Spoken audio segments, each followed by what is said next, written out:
million new version, but actually a good one. There we go. I mean to play this for a while. I've been gone streaming for a while. I've had a lot of issues lately.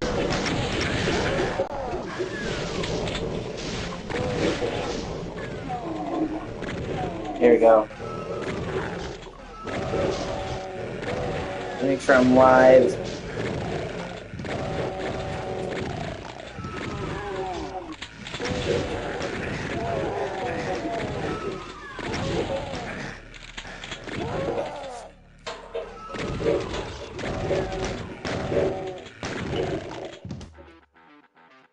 We're going to play with the original soundtrack first and switch to the new one for comparison.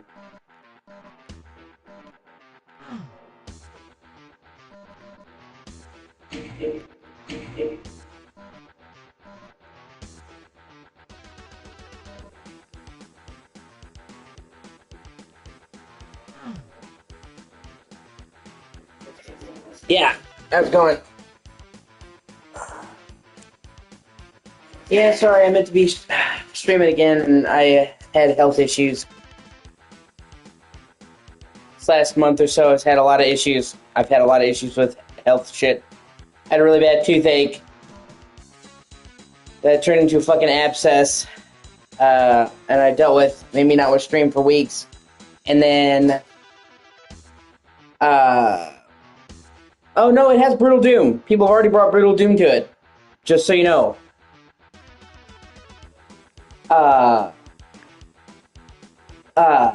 And then that went away, and my tooth got better, but then I got a big-ass stomach bruise.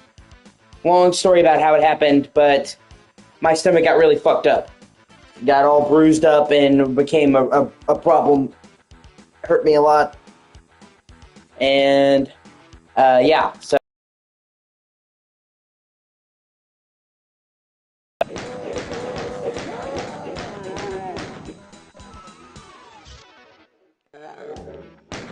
yeah.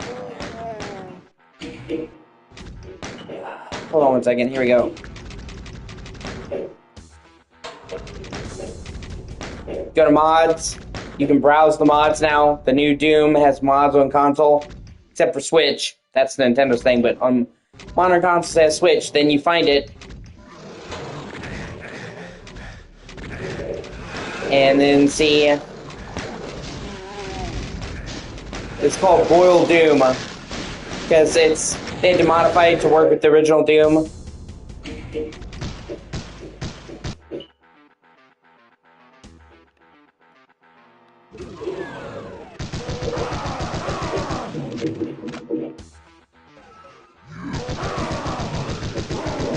It's not feature complete like the most modern version. They had to make some compromises because Brutal Doom basically has its own engine. They had to retrofit this to work on the original engine so they could make it a mod for this. But it is Brutal Doom.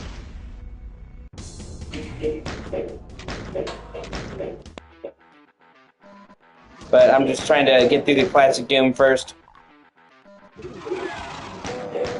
It's been a while since I played it. Yeah, no, they've already gone crazy. There's so many mods now.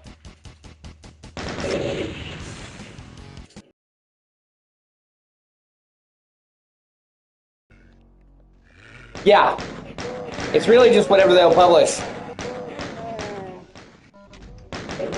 There's been some that replace animation, some that replace textures.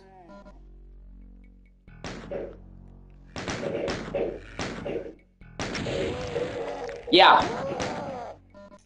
That also just happened. With mods as well. About 2 weeks ago, they added mod support.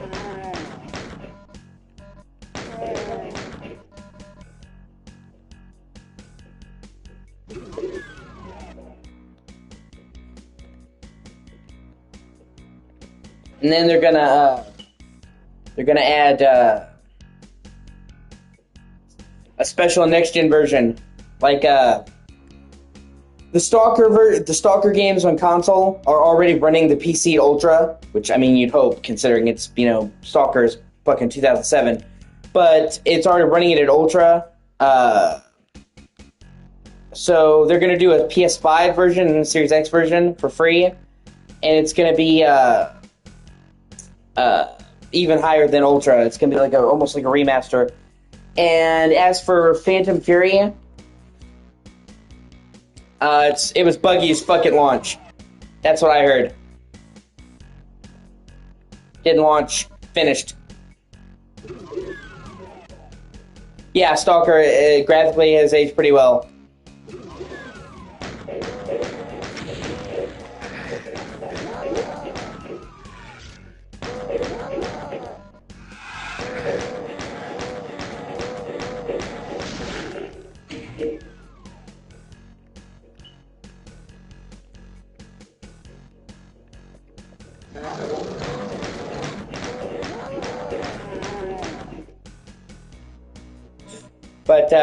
But yeah, basically the starting version for PS4 and for all that for Stalker is just the PC version Ultra settings, and then they're going to do a PS5 version, a free upgrade that's going to add above Ultra settings. It's going to be like a special next gen version of the game.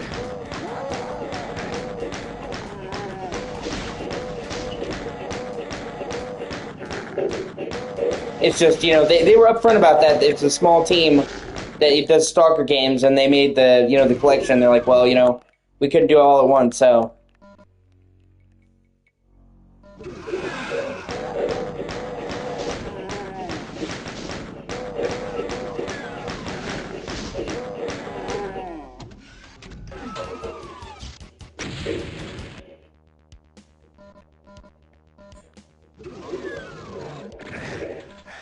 Yeah, I know, yeah.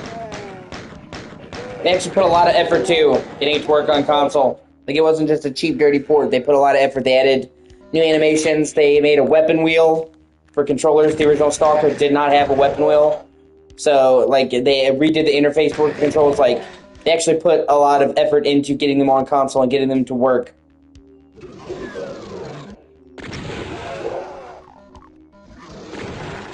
Finally got a shotgun.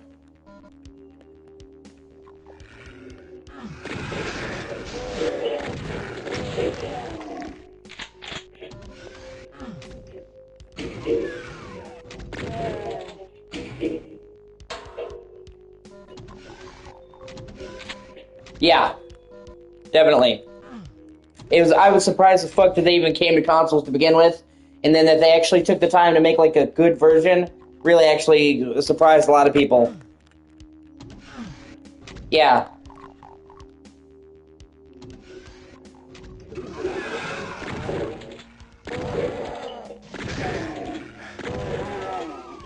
Honestly, I'm all for mods on consoles. Like, it used to never happen, and now we're getting more and more games on consoles that have mods, and it's great.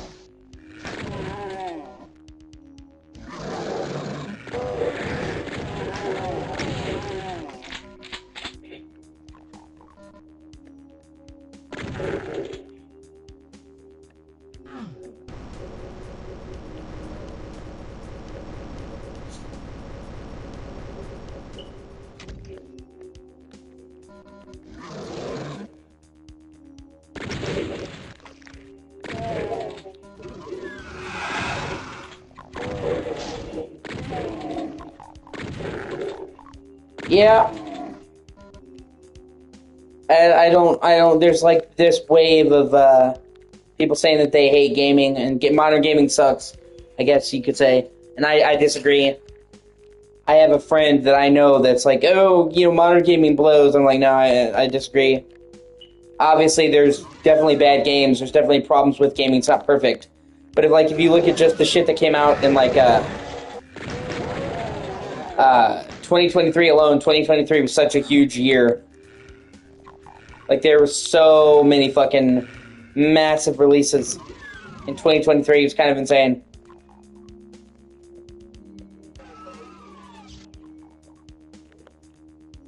Plus, it also comes from a place of, like, people romanticizing classic games. Like, They try to act like classic gaming was just all perfect, and no, it wasn't. You know, they're like, more and more games are released unfinished. Yeah, there's definitely games that are released unfinished. Except two things. One, there was plenty of fucking games back in the day that were unfinished. And two, at least now, if a game releases unfinished, there's a chance they can patch it and fix it. Before, if a game is released unfinished, that's it. It will always be unfinished. Hold on a second, I'm gonna let my cat in.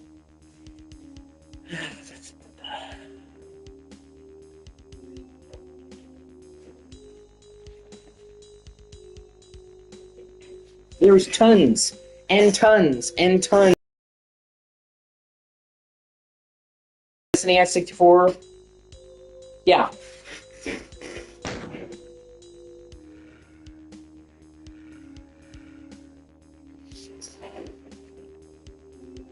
Like I said, at least now they can have a chance to turn around. Games have, like No Man's Sky. No Man's Sky fucking sucked when it first came out. I bought it at launch and was so fucking disappointed. Now it's actually great.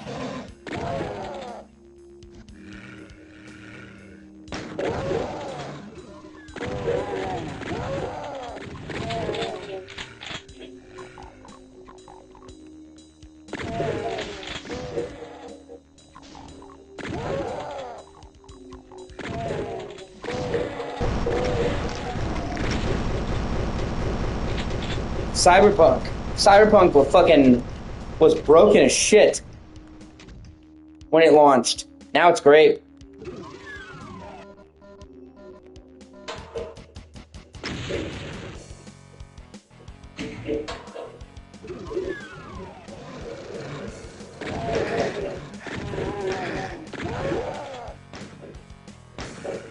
Yeah, exactly.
Yeah.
Like I said, obviously gaming's not perfect. You know, there's problems with the gaming industry, but overall, I think gaming's doing great right now.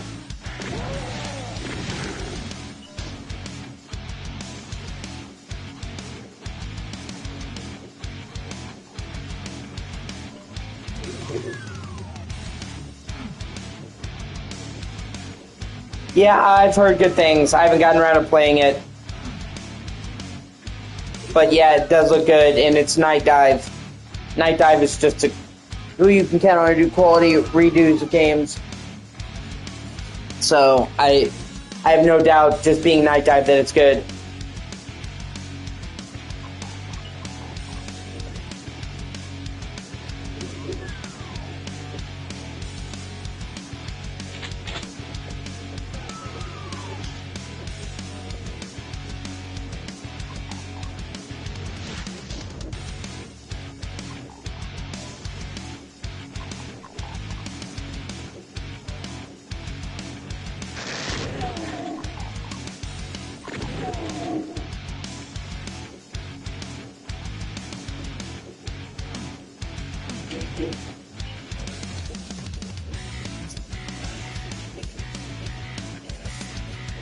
Sorry, hold on, give me 1 second.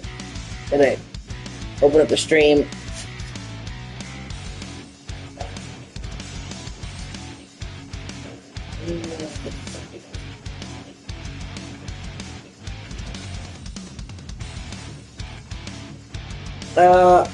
There's a bunch. I usually stream a bunch of shit at one time. I'm gonna be streaming the Doom games. Doom: The Dark Ages comes out next year, so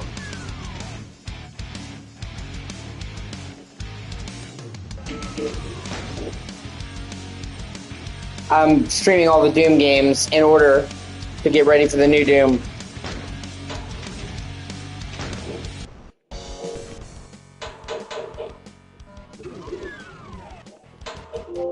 Going through the Darksiders games.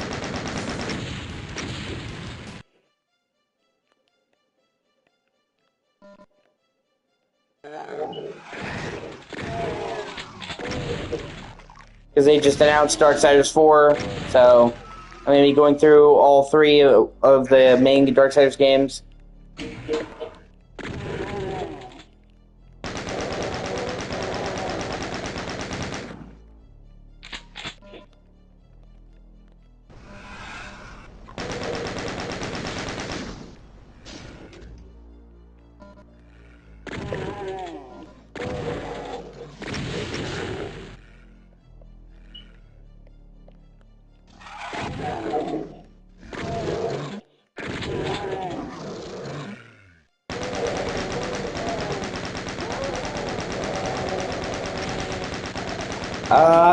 It really just depends. I don't know when it's coming out. As far as I know, it doesn't have a release date yet. Yeah, I know what you meant.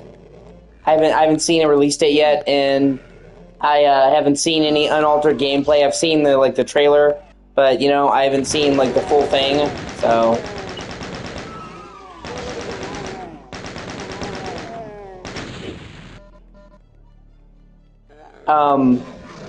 I only have a very limited amount of money. It takes me a while to earn up money for games, so I have to be very sparing about what I get and what I don't get.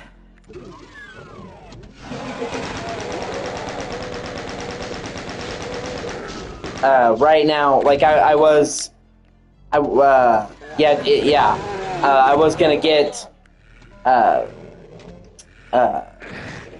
Star Wars Outlaws, but I just didn't have enough money for it. Shit. Wow. I'm glad I saved.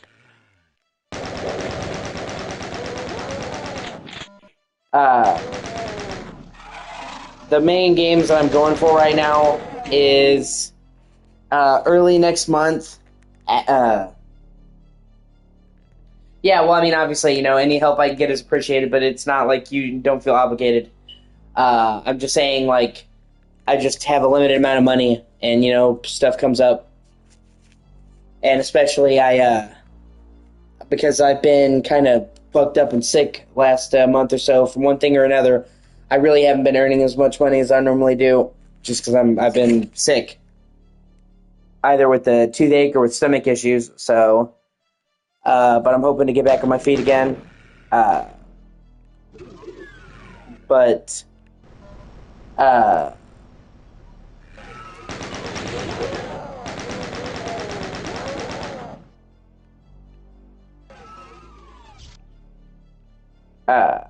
so the main games that I'm going for now is early next month. They're doing, yeah, I appreciate it. I just, like I said, I had a real bad toothache for a couple weeks. Gave me real bad time. It turned into an abscess. I was able to fix and drain it, but still really bothered me. I'm still looking for a dentist, but when you have shit insurance, nobody wants to take you. And then, I bruised the fuck out of my stomach. Long story short, it was kind of like an OCD thing. I have a habit, OCD, and it's not like I'm trying to hurt myself. It's not like coming from a cutting perspective. It's like I'll hit my arm and be like 1, 2, 3, 4, 5, etc., and I hit my stomach, and it was very light.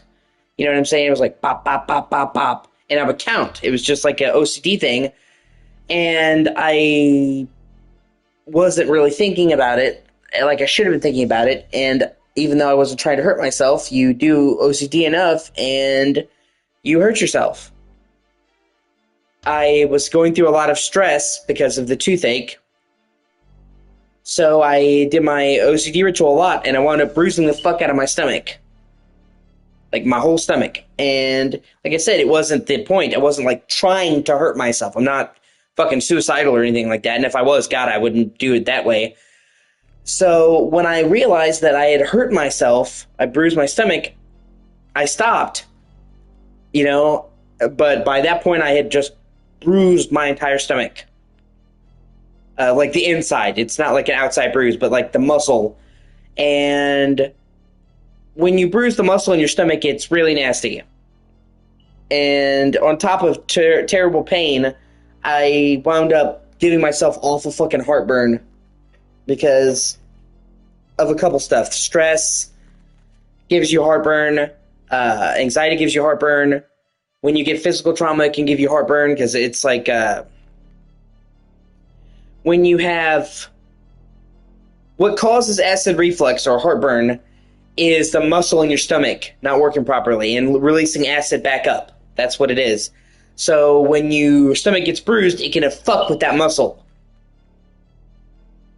So by bruising my whole stomach, the muscle, I wound up fucking with the muscle that controls the stomach acid and give myself awful fucking heartburn.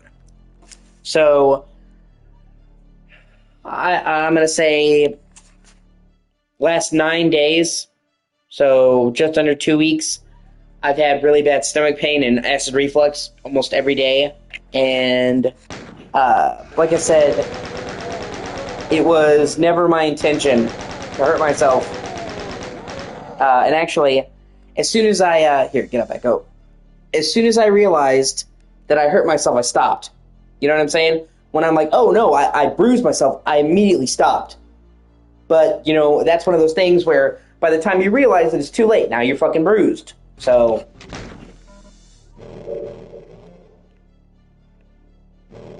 I didn't really stream for several weeks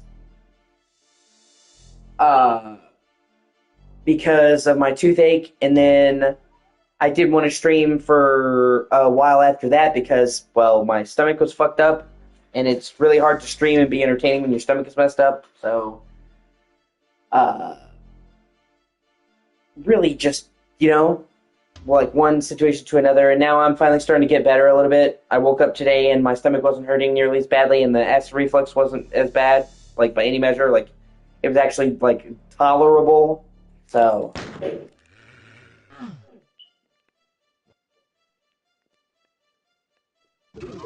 That's why I decided to come back and stream, because, you know, normally, I'm really good about streaming, like, every day. Like, literally, I've had points, like 6 months straight where I, like, streamed every day without missing a day. It's just, you know, really hard to stream when you have tooth issues or massive stomach issues. Yeah.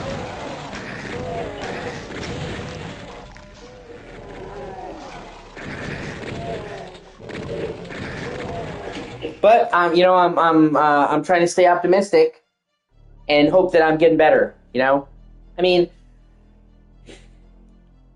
in all fairness, I bruised the shit out of my stomach. It's probably going to take several weeks to a month, maybe a little bit longer to heal. When you bruise your muscles, it takes a while. So I'm not like out of the woods. My stomach's still sore, but I'm trying to stay optimistic, and I'm crossing my fingers. I'm like, okay, it's better today. Hopefully, this is the turning point, because you know, like when you're injured or you're sick or whatever, you'll be bad, you'll be bad, you'll be bad, you'll be bad, and then you'll start to get better. Like, okay, that's the turning point. Now we're going up instead of going down. You know, so today I woke up and I felt much better.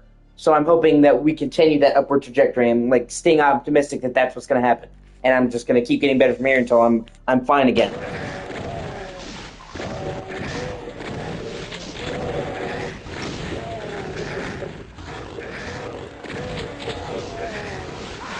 Oh, see, yeah.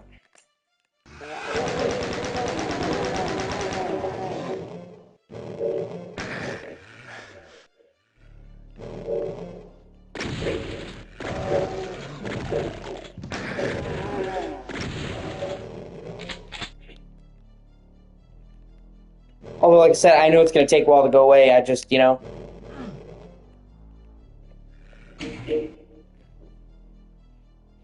I do get slightly annoyed, though, because some people I've talked to about it, I get the wrong impression. They're like, I've never self-harmed. And I'm like, well, it's what I'm doing is not really self-harm.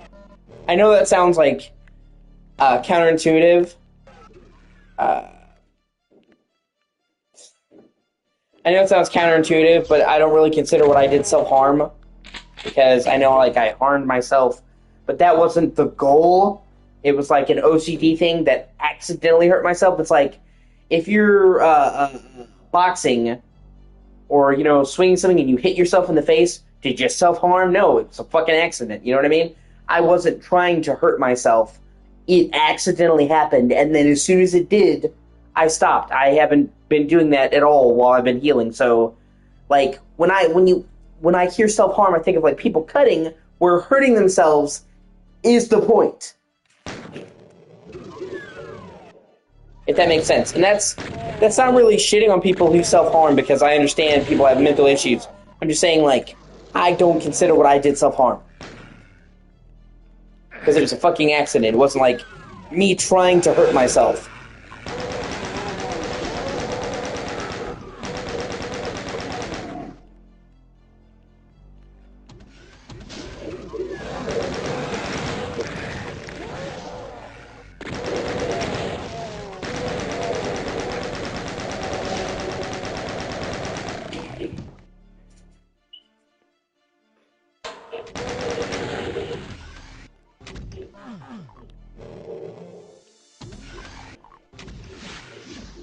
And also, you know, when you say self-harm, people think that you're fucking suicidal, and I'm not.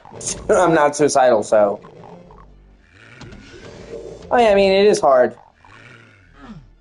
I'm just saying, like, I'm a really big stickler on accuracy.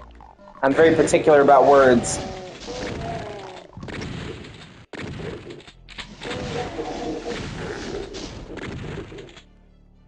Yeah.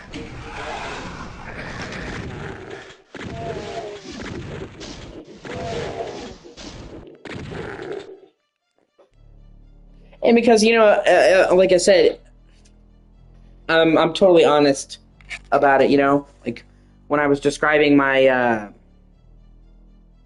stomach shit to people, I was, like, totally honest. Like, yeah, I've been dealing with stomach shit, you know?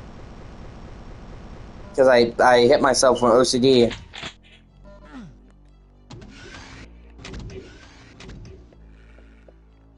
So, like, if I actually was, like, trying to hurt myself, I would be honest, be like, yeah, I'm hurting myself. You know, it's like I said, it was an accident. I mean, yeah, I feel fucking stupid for doing it, but, like, there's a big difference between fucking up and accidentally hurting yourself and deliberately, like, cutting yourself. You know what I mean? So,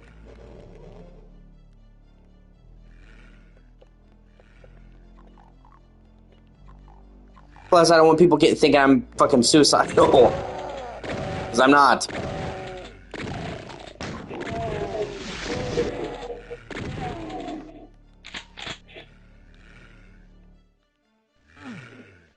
But, you know, I have learned my lesson. I'm not gonna hit my stomach anymore, ever again. Ever. So, I'm actually gonna try to avoid any kind of hitting in general. And if I do hit, if I like have to feel like I have to hit myself, I'll hit my leg or something, or my arm. You know?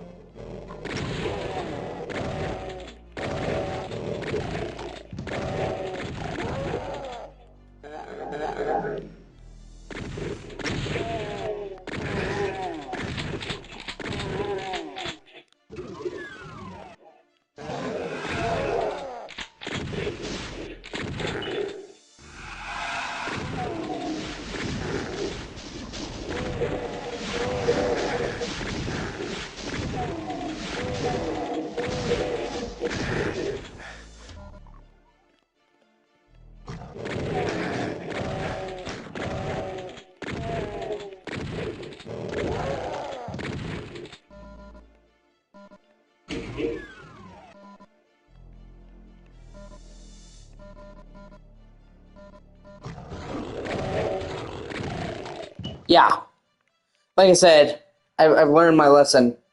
I'm not, you know, stupid. I made a mistake. I hurt myself. I learned from the mistake, especially after several very painful days. And, you know, like I said, punching my arm or my leg is, you know, there's no vital organs in my fucking leg. So, 1,000 times better than punching my stomach. It's like, as a last resort, if I feel the urge, like I have to. O.C.D. So, I've definitely learned my lesson.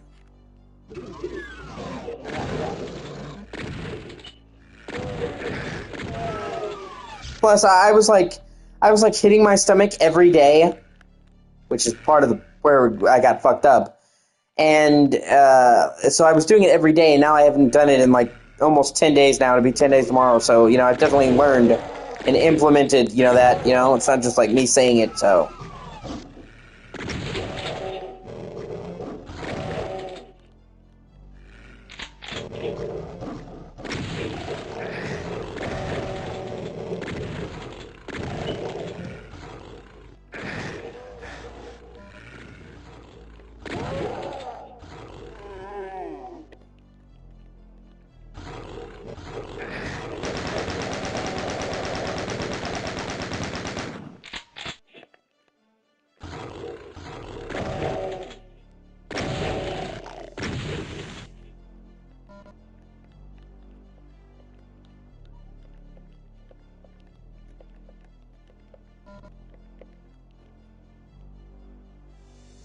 Like I said, so, you know, I'm just glad I'm feeling better today. I mean, I'm still not like 100%. My stomach still hurts me a little bit, and I'm having a little bit of acid reflux. But yesterday, I was doing really badly, and today I honestly feel a lot better. So it's like, hopefully, I'm moving in the right direction.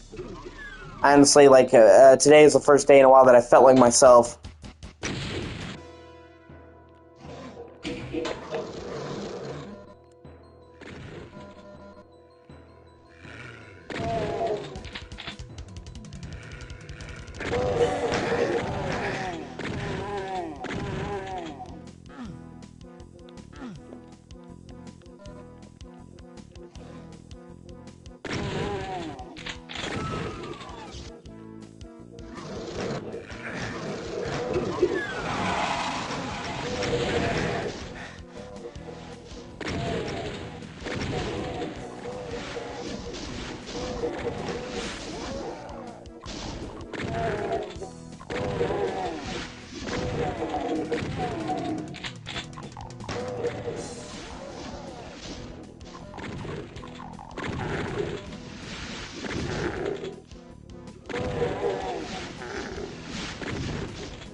Oh yeah, no, it definitely is. This game definitely is aged incredibly well.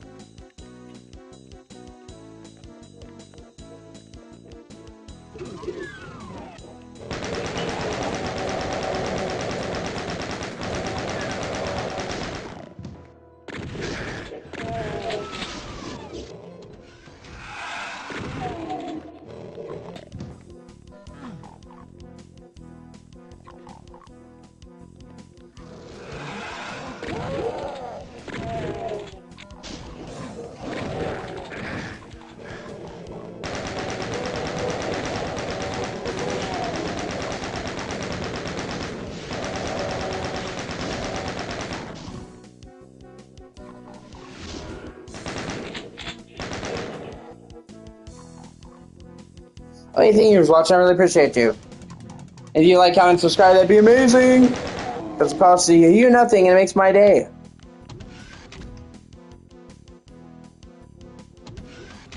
Fuck. Yeah. They just did that for Doom 2.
Oh, there we go. Fucking bugs, man. Oh. We had fucking cockroaches when we moved in, and the fucking landlord promised to spray as a condition of us moving in, and then they did, and then they stopped. We have trash, we have all kinds of shit, and we still have growth problems. It sucks.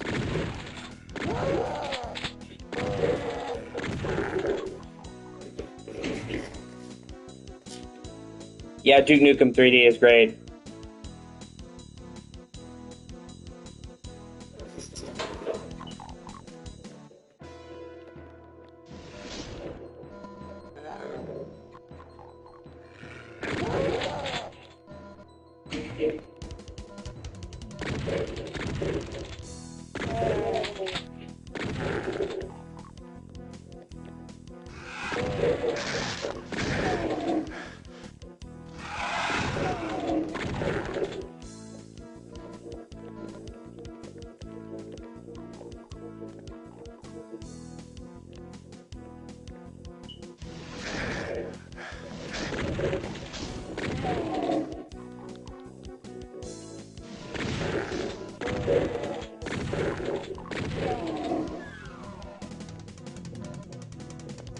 This is like how I prefer shooters to be.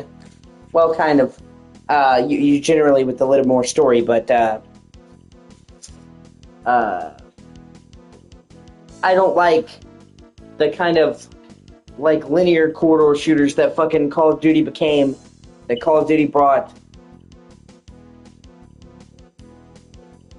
Lies of P is fucking awesome. That's what Lies of P is.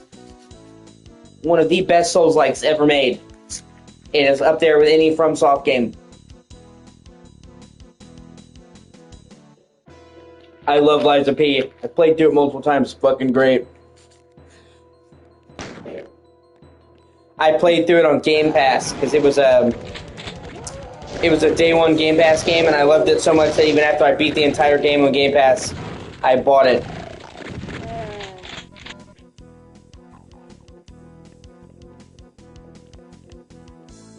Okay, I finally got the yellow key. Sweet.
But like, I really like shooters that are linear, but they're like,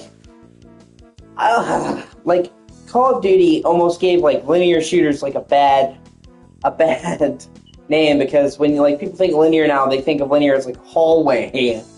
You know, like Doom is linear, but the levels are still open and give you room to like, explore and look around.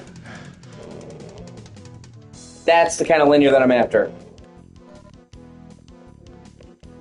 You know, and Doom is what made FPS games a big deal.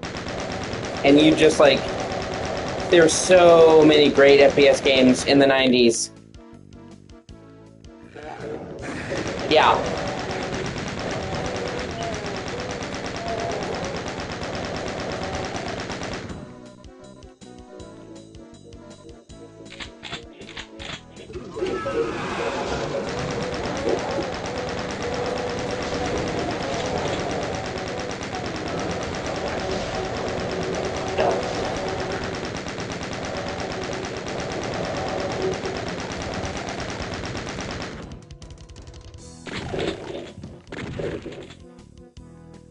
And then that carried over into the 2000s, where we had a lot of amazing FPS shooters on PS2, GameCube, Xbox.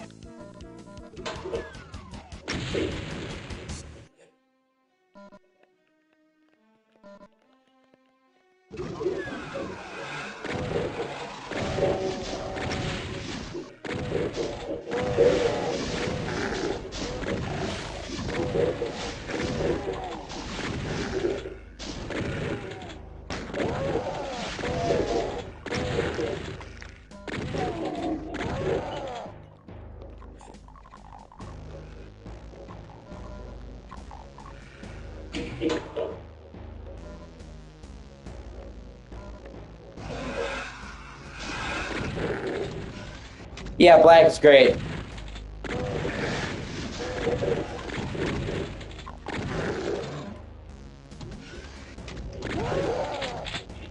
I have played only a little bit of Shadow Warrior 3, but it seemed definitely good when I played it.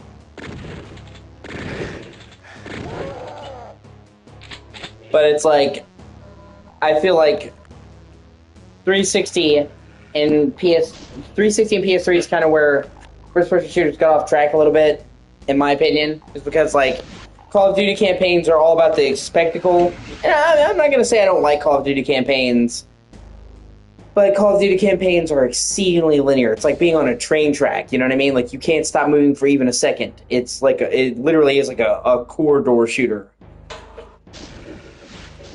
where it's got the spectacle and, you know, all the set piece moments, but they're so short and they're so linear, and it's not to my taste.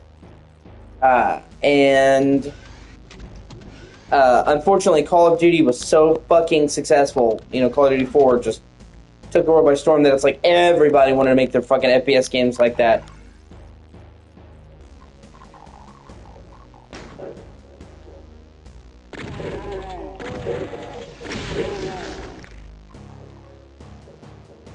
Yeah, I agree.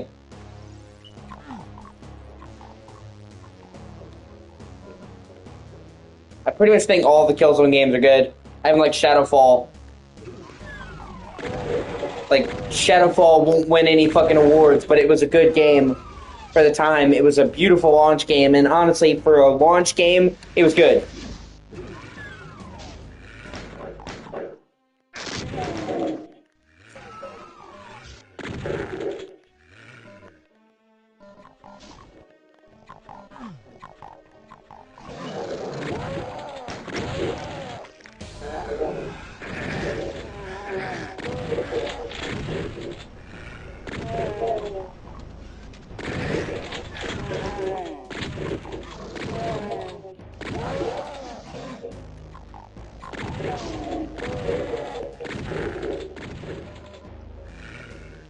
Even the portable Killzone Mercenary for Vita, fucking great. So, but You know, and they didn't stop making. Yeah, I agree. Yeah, but see, like those were outliers, and they kind of proved my point. What I was just saying. Uh, because like the Darkness 1 and 2 were games that had big-ish open hubs. You know what I mean?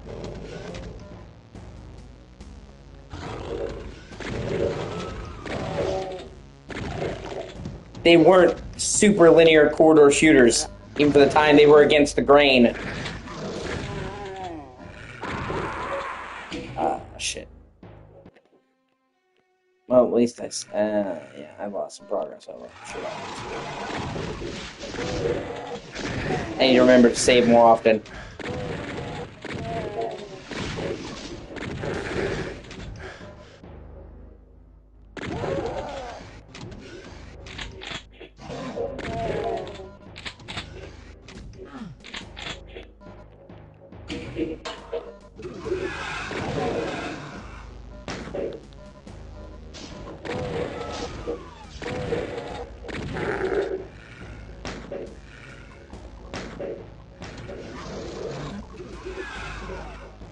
Yeah, I also hope that happens. There's a lot of games I'd like remastered, honestly.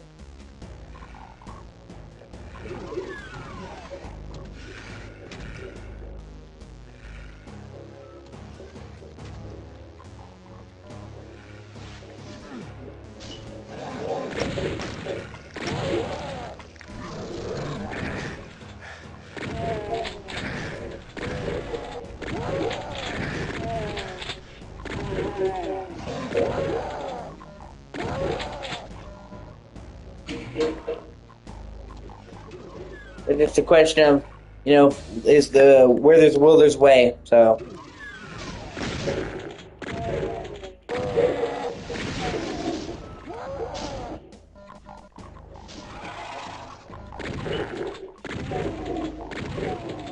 But recently in shooters, we've kind of. I'm glad that we've kind of like in shooters we've kind of embraced, you know, the boomer shooter where it became a thing, like throwback games, and even now we're, you know, we have boomer shooters, and then we have much less linear shooters. Yeah, they are, and then we have you know, like throwback games, and yeah, horror's doing great right now.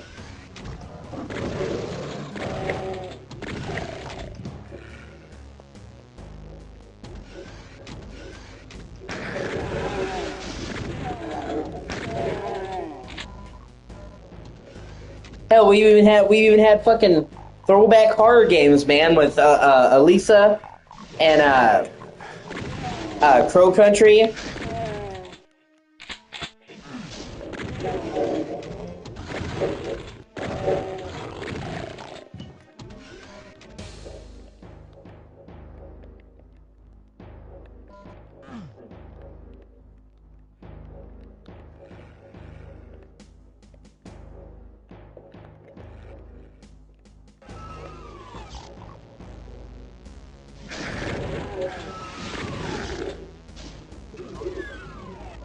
Yeah, yeah, I agree.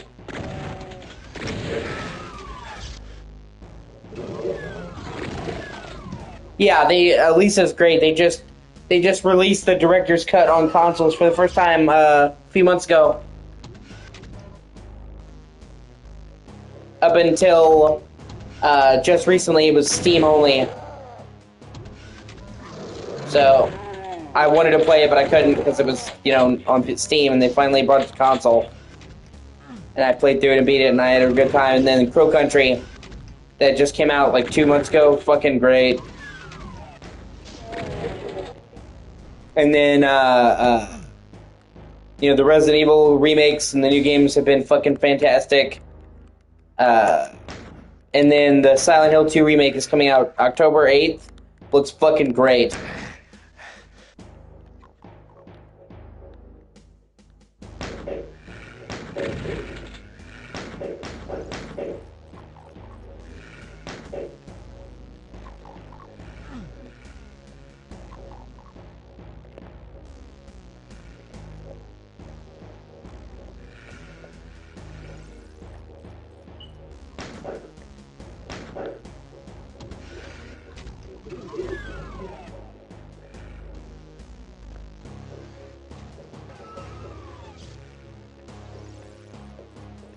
And like the fact that we're getting is just fucking dope, and it actually looks amazing. Oh, honestly, the fact that we're getting a Metal Gear Solid 3 remake blows my fucking mind.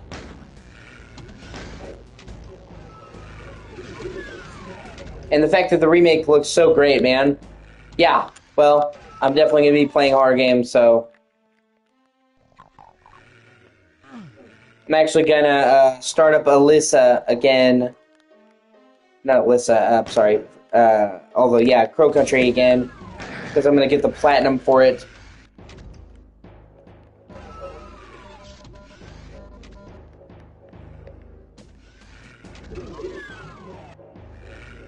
I've always been a huge fan of horror, so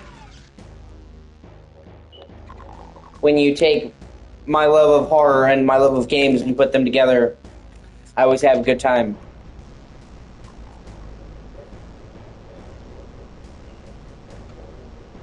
There's gotta be something up here, right? I know. Okay, so they're just hiding up here in a cubby. Okay.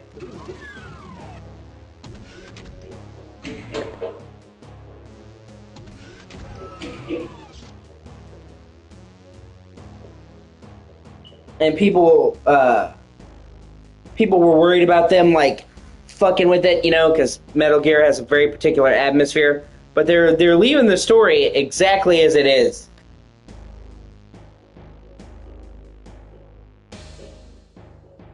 And yeah, they're basically keeping the story the same, all the voice acting, all that stuff the same, and then you know, just modernizing the gameplay and the graphics. It looks really great. And that's I mean, that's pretty much all anybody wanted. Same thing with Silent Hill 2 remake. They're modernizing the gameplay, but they're keeping the gameplay intact. And then, you know, updating the graphics to modern standards. So,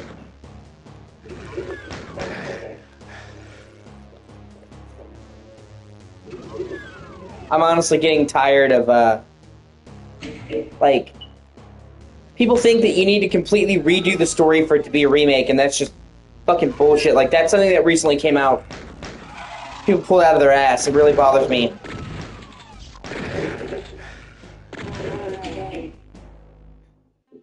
Yeah. Oh, no, that's coming, by the way. Metal Gear Solid 4, that's coming. We don't know when, but we know it's coming. People were able to data mine the website, the Konami website for the Master Collection, and they've already found Metal Gear Solid 4 under the data mining in Volume 2, so Metal Gear Solid 4 is coming to the Master Collection Volume 2. When that's coming, no fucking idea, but a modern port of Metal Gear Solid 4 is on the way. But,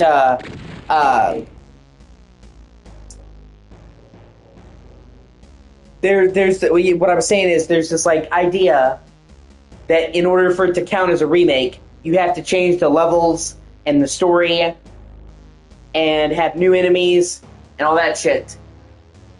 And, not only do I disagree with that, but, like, that just, like, people just started bringing that up fucking out of nowhere. And I mainly saw it happening when The Last of Us remake came out.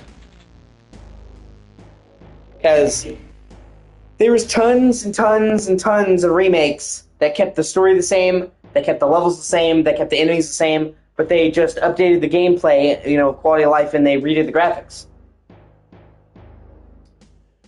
Fable Anniversary, Halo Anniversary, Halo 2 Anniversary, Gears of War Ultimate Edition, even though that's a shitty name, it was a remake.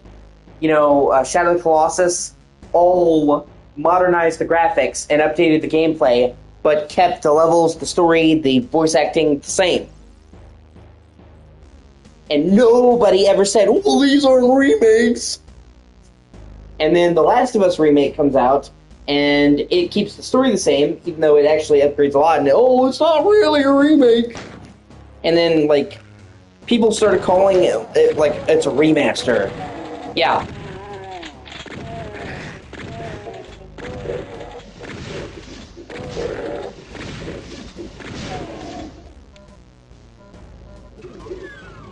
And I'm like, okay, like you guys clearly don't understand like what remake means, and you really don't understand what remaster means, because if you're trying to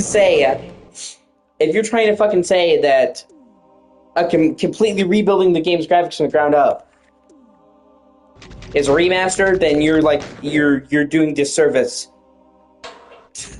to them.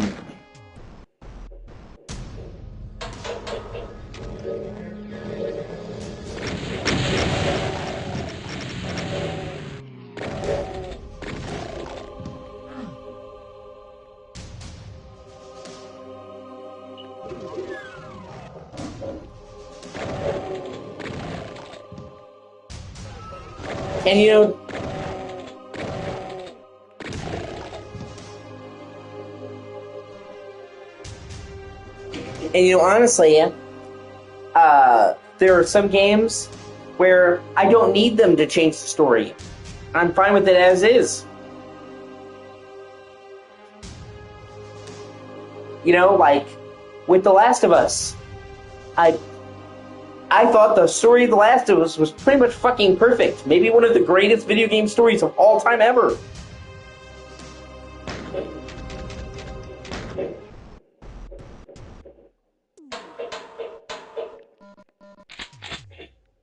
So, like, I didn't need them to change the story and revoice it and all that. Like, and people were like just shitting on it. And I think a lot of it was actually like the residual hate for The Last of Us 2.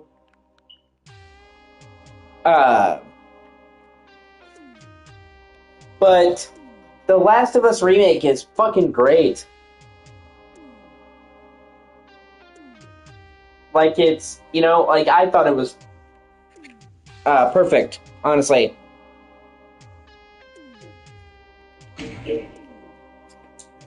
Because you may or may not like the story of The Last of Us 2, but I'm not going to go into a whole debate about that because we'll be here all fucking day.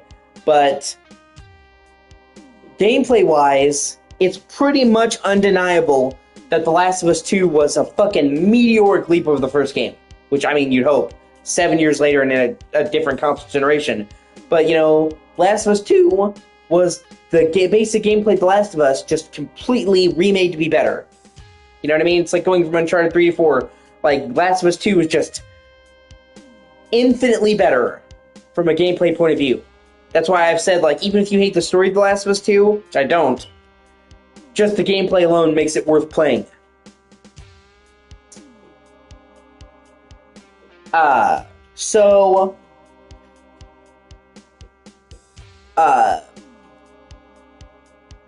When they remade The Last of Us,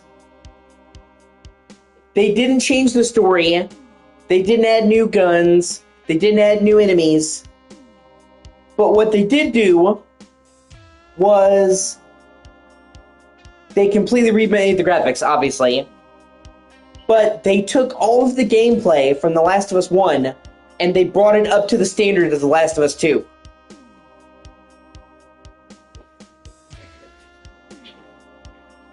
So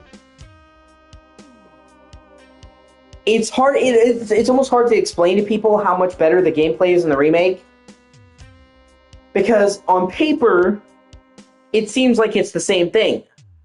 Oh, it's the same enemies, it's the same level, same guns, but when you play the game in the remake, you can tell it's a lot better. Okay?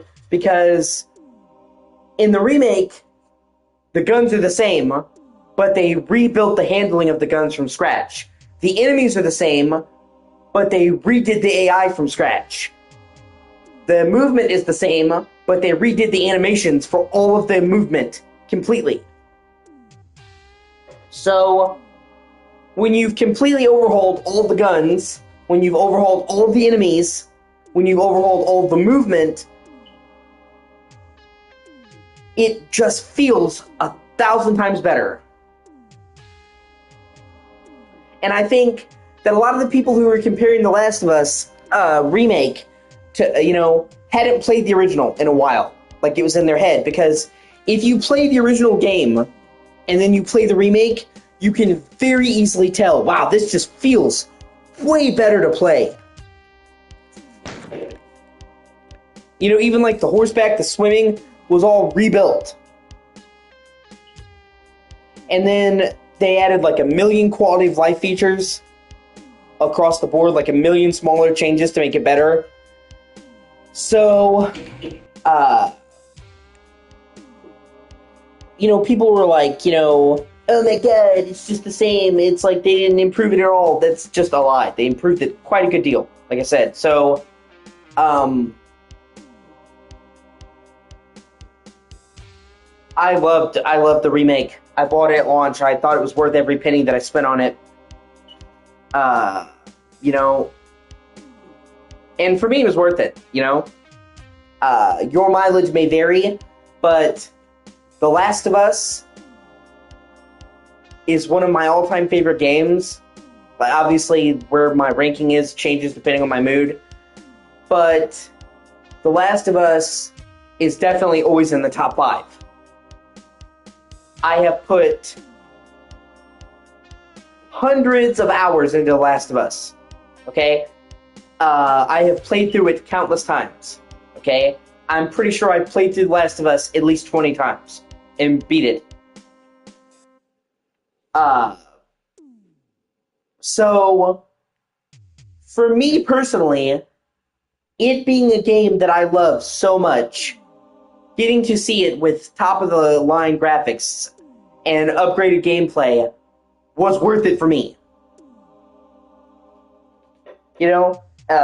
It's like, hey, here's this game that you already love, and now it looks way better, and it plays way better.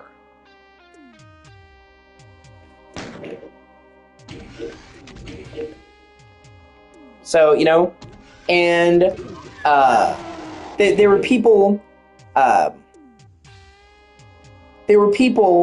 you're fucking not gonna like it. If you didn't like the original game, why would you like the fucking remake? Sometimes there's exceptions. There is times where, like, you may have a problem with it and the remake will fix that problem, so it's like, now I enjoy it. But for the most part, it's like, yeah, if you didn't like the original game, you're not gonna like the fucking remake. They made the remake for 2 reasons, okay? For 2 types of people. They made the remake because there was a shit ton of people who were just introduced to The Last of Us with the show. The show was a huge success. Like, it was a massive, massive success. And then people wanted to play the game, but they didn't want to play, the fucking PS3 game. And then it was made for hardcore fans of the original that wanted it better. Okay? And in every way, it succeeded at that thing. Okay? If you're new to Last of Us, that's obviously the version you should play. And a lot of people are not going to track down an older version of the game. So it was a new platform for newer fans to join after they watch the show. And if you're a hardcore fan of The Last of Us, then obviously you're going to enjoy it. And you know what I'm saying? So I love it. I got the platinum for it. I literally 100% completed it.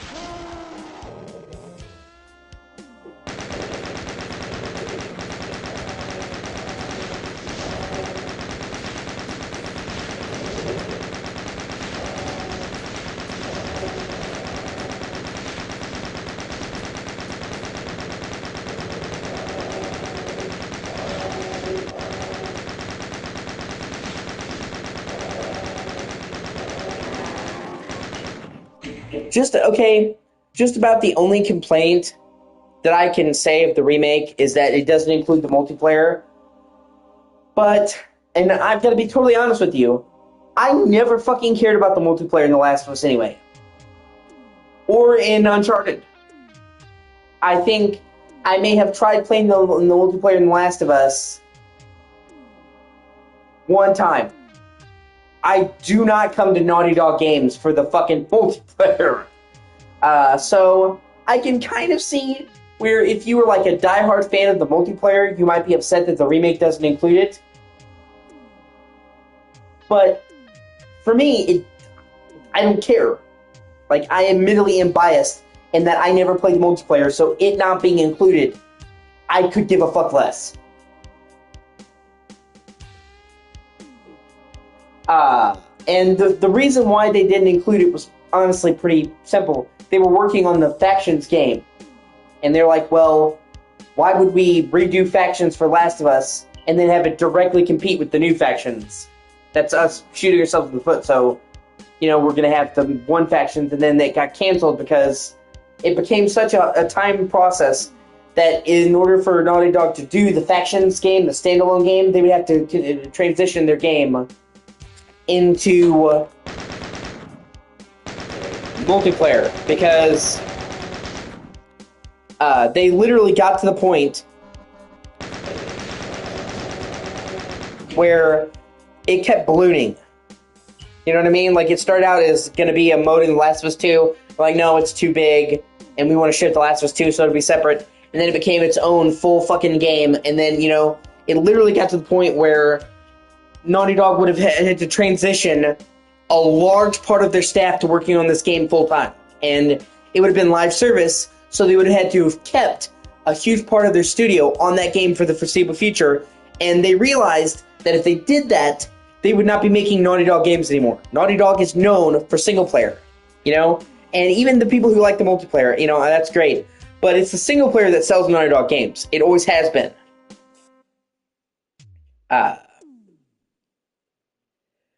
So, I understand why they canceled Factions. I know a lot of people are upset about that. But ultimately, I like Naughty Dog for their single-player games, so if the game had gotten to the point where it like would have derailed that, I'd much rather them stay doing what they're doing.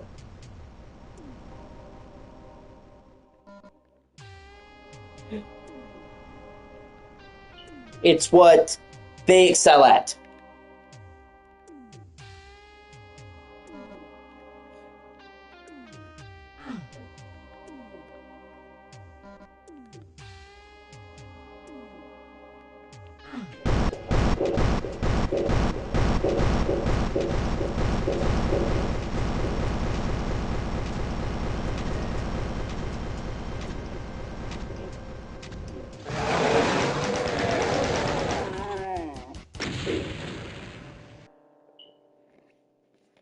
Oh, episode 1, babe.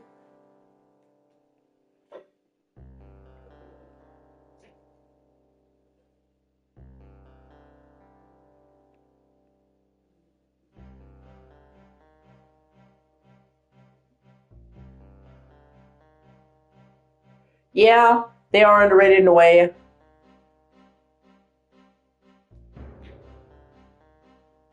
They have got a lot of heat now. Although, I will say some of the, Doom! I will say some of the hatred I understand.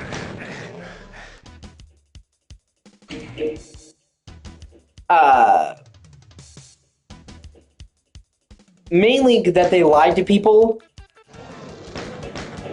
Okay? Because I think if they had been honest about killing Joel, or, you know, not lied to people, at the very least, I don't think the reception to The Last of Us 2 would have been like it was. I understand, okay, that they don't want to spoil parts of the game, right? But when they showed Joel in parts of the game that he literally isn't in because he died, they literally made new cutscenes to show Joel, that's where they crossed the line. Okay, and it's the same thing I attacked Hideo Kojima for with Metal Gear Solid 2, which actually Naughty Dog said they took inspiration from Metal Gear Solid 2, go figure.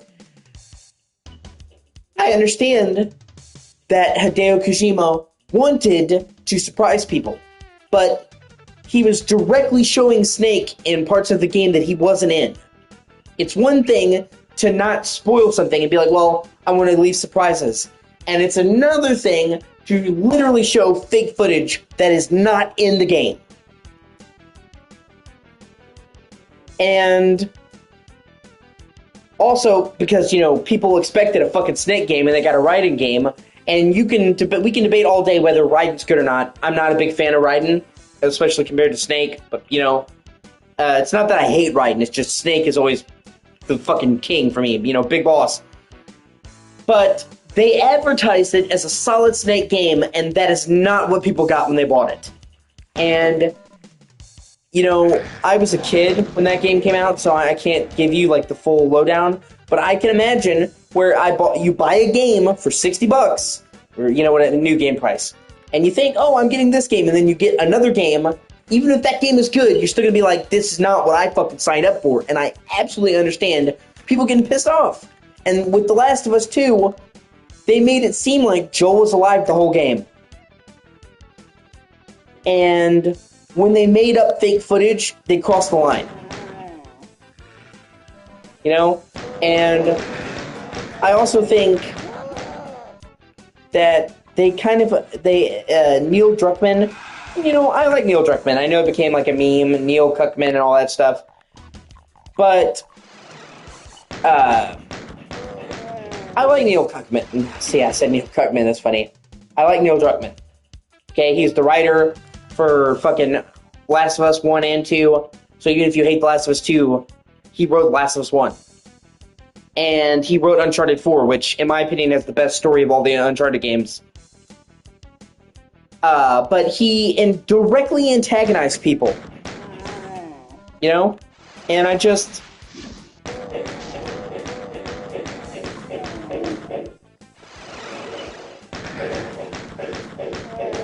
In my opinion, you should never do that to your fan base. You can obviously disagree with your fan base. Of course you can. He was directly pissing on the fan base and antagonizing them. And I'm not going to say I don't entirely see his perspective. Obviously he was getting attacked so much for it. So I can see he got kind of pissy and defensive. But, he even said that he knew the choices that he was making for The Last of Us 2 were really controversial and that there was going to be a lot of people that were upset. So he kind of should have expected when you're going to kill off a major beloved character like that there was going to be some fucking backlash.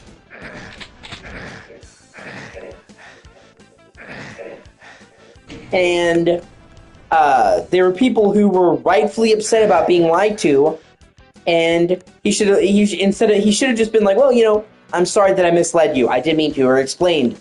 Instead of pissing on the fan base, that's where he made a mistake. So,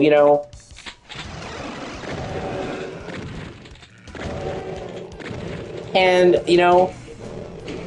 I like The Last of Us 2. But I can say, honestly,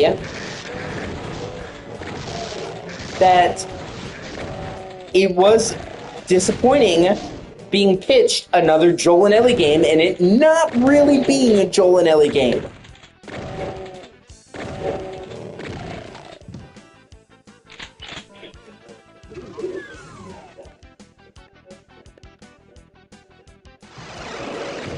And it's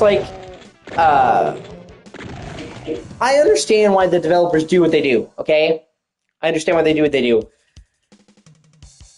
They're making a controversial choice, and they know that not everybody's going to like it. But at the same time, if you're going to make a controversial choice, just fucking own up to it, man. They're the developer, and they make choices, not everybody agrees with those choices, and you just have to own that. And not only is lying about it cowardly, but it's going to make it worse. It's going to make it worse in the end. Okay, so it's just never a good idea. Okay, for example, Devil May Cry 4 is the example of how you do that. They knew it was a risk to have a new character, to have Nero, and they took a lot of fucking heat for including Nero. I remember it was a big deal when they announced that there'd be a new hero. But But they were honest about it from the very beginning, so nobody could say that they were misled. Nobody could be pissed off. When you bought Devil May Cry 4, you knew exactly what the fuck you were getting. And most importantly, it was fucking good.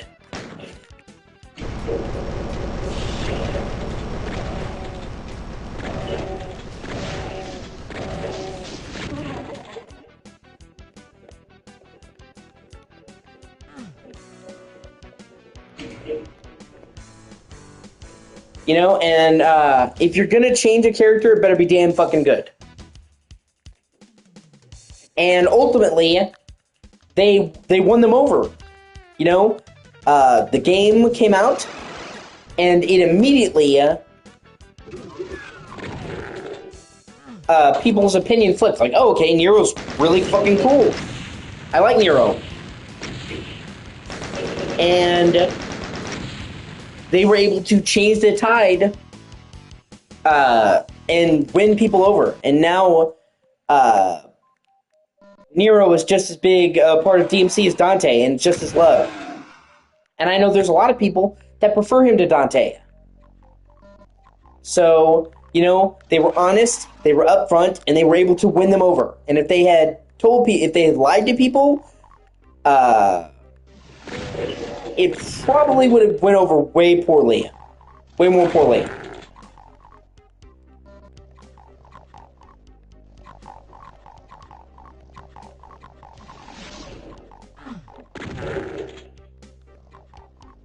If you're gonna make, you know, if you're gonna make a risky decision, fucking own it.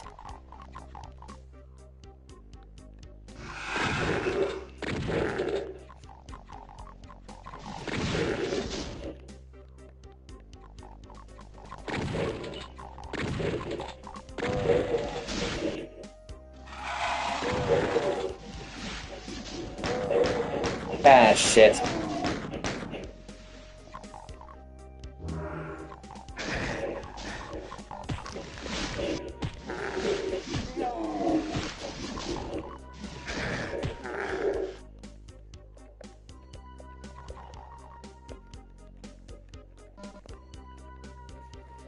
You know, like I said, so,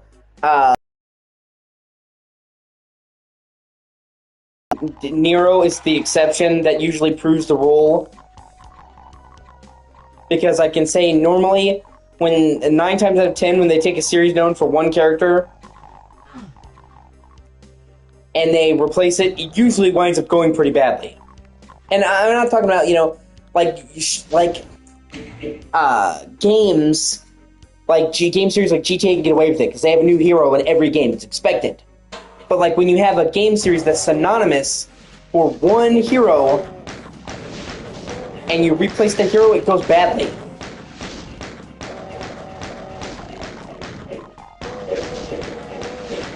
Usually.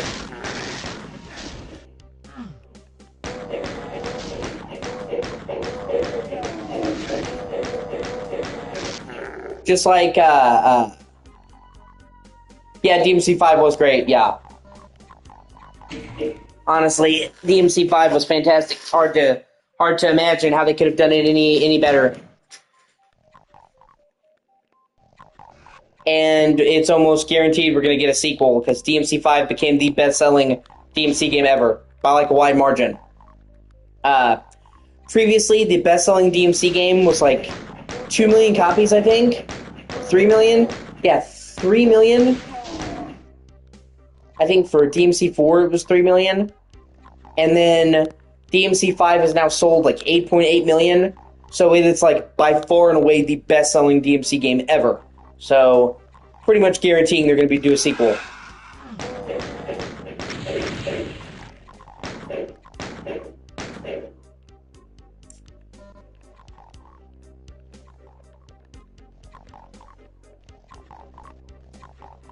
It's taken a while because the same director who does DMC does Dragon's Dogma, and he can only do one title at a time.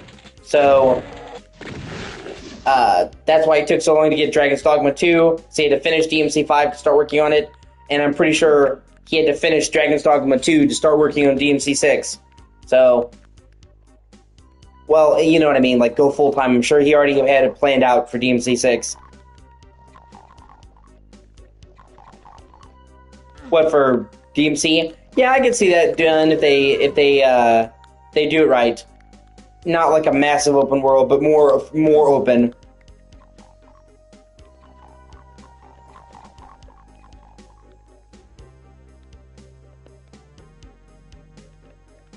Yeah, I'm a fan of the original Doom.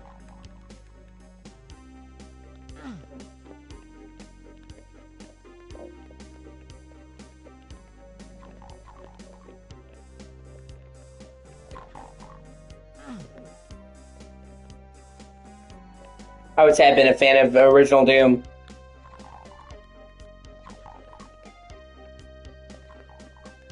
And, I recently just decided to get back into it, because, no,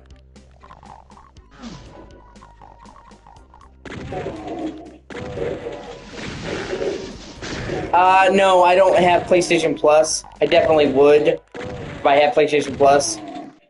I'm mostly single player, so I just don't spend the extra money to get PlayStation Plus. But no, I think it would be fun. But they've generally made a whole thing about Doom constantly getting reported. And it's true, Doom has been ported to like every fucking system in mankind, you know?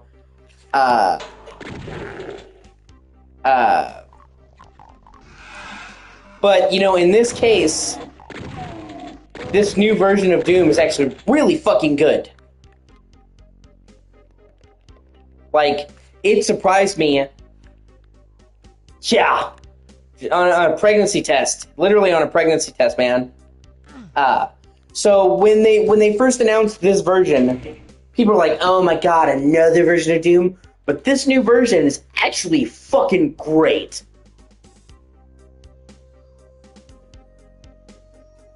Yeah, everybody wanted to run Doom, even on systems that couldn't run it. This new version of Doom is fucking great. Actually, it makes a huge amount of upgrades. It now can go up to 120 FPS. If your TV can support it, mine doesn't. Unfortunately, it's 60.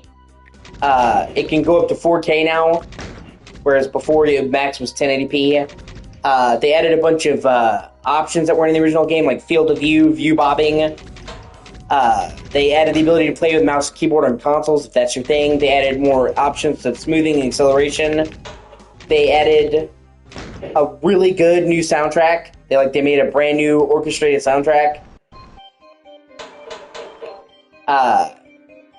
They added in a brand new episode, like an official new episode for Doom.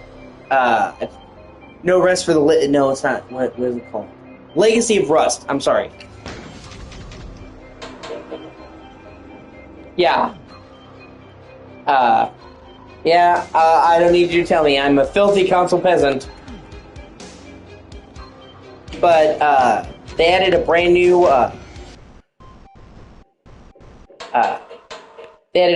episode with new weapons and new enemies for, like, the first time in any of the extra episodes, which is fucking awesome. They added mods to console. So for the first time ever, we have mods on console. They added like way more. I can't even list off all the shit that they did. So and this is a free upgrade, And what's really cool is it's a free upgrade for everybody if you only own one of them. Okay, so them making it a free upgrade at all is fucking great. Like I said, people would pay money just for the new episode because it's awesome. It's a good new episode. But it's free upgrade if you already own it. But it's a free upgrade if you own one of the two. Okay? With it being Doom 1 plus Doom 2, you would think that in order to get the free upgrade, you'd have to have both. No, you don't. Okay? So, say for some reason you only owned Doom 1. You can get the upgrade and get Doom 2. If you only own Doom 2, you can get the upgrade and get Doom 1. Okay? So even for people who only had one of the games, they get the upgrade for free that has both of them. Which, yeah, this combines Doom 1 and Doom 2 into one game. Which, that in and of itself was fucking cool. Yeah, that is true. So, you know,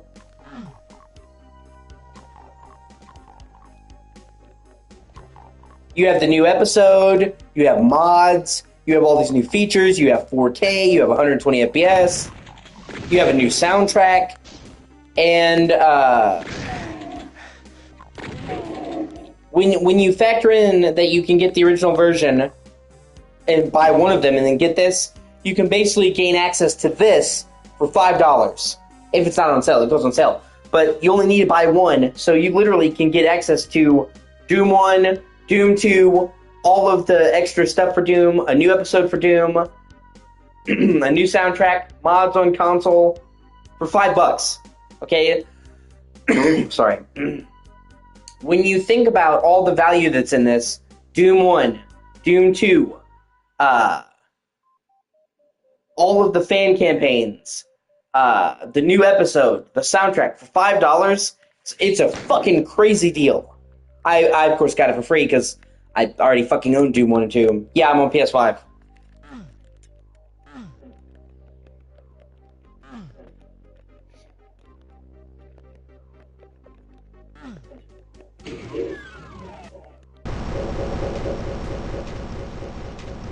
I'm a filthy console peasant.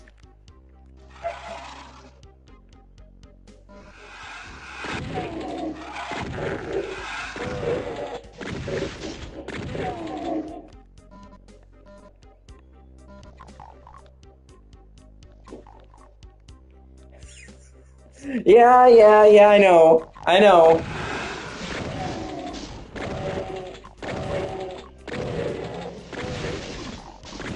Okay, but it's better late than never.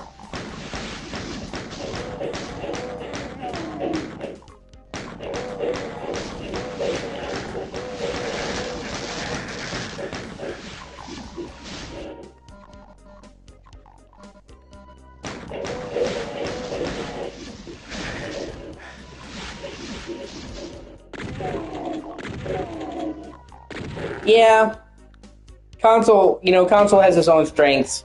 I'm not gonna like shit on console,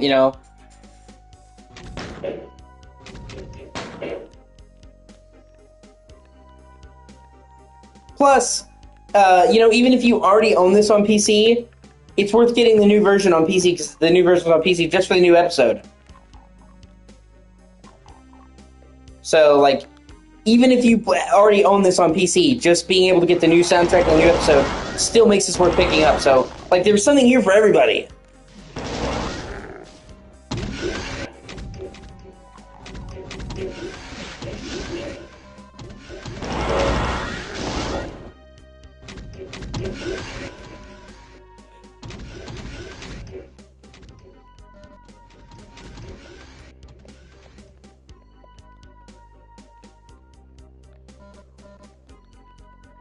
Plus, it's just cool that they've bundled Doom 1 and Doom 2 together. They've never done that before.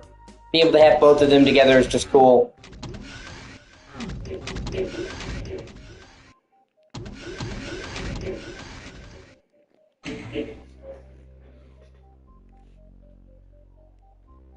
Yeah, Heretic.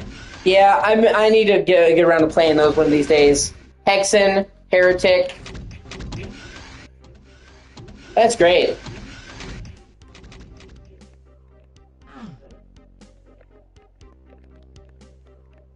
Hell, what's really cool, people have been able to use, like, the modding system for consoles is so good, they've been able to bring entire fan games. Back in the 90s, which you may know because you're talking about that, they had fucking Chex Quest, where it's like it was a free pack-in game for Chex cereal, and it was legendary because it was actually a really good game.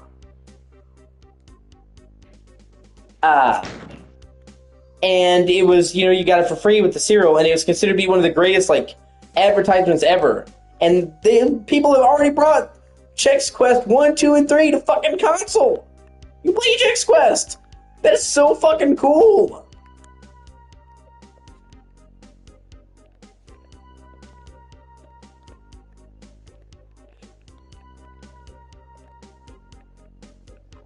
And yeah, I'm not just into Doom, man. I'm a big fan. Yeah, Blood. Yeah, Wolfenstein. Yeah, dude, I'm a big fan of boomer shooters.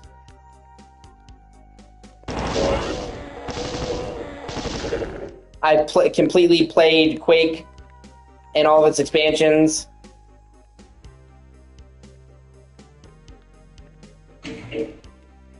I played Quake and all of its expansions, Quake 2 and all of its expansions. I played Duke Nukem 3D, uh, Turok 2.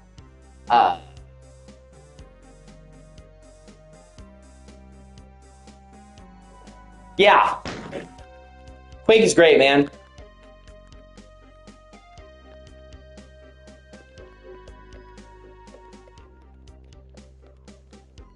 I have all the Quake games, actually. I have Quake 1 and 2, the modern versions. I have Quake 3 Arena for PS2.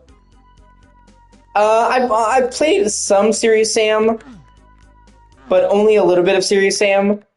Serious Sam is not my cup of tea, and mainly because shake 'em, baby, fucking strippers, yeah.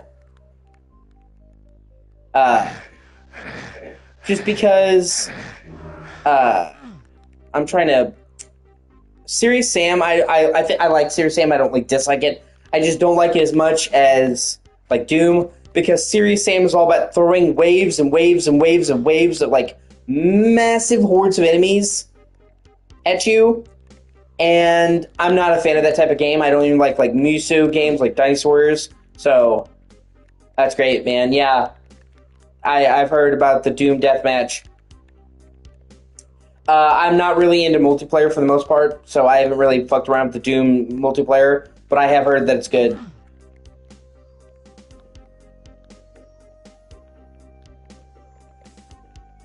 Well, it just depends on what you're talking about. There's still plenty of good shooters that come out today, for one, and for two, how young I am just depends on your mileage. I'm 28, so I mean, I'm not like super old, but I'm not like like a fucking tween either. I'm almost 30, so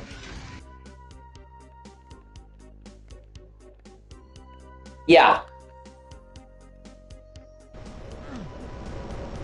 that's fair. I just there is good FPS games that come out, like the hey, the chainsaw. Yeah, Blade of Darkness. Yeah. Oh, that's good, man. I mean, there's nothing wrong with being 47.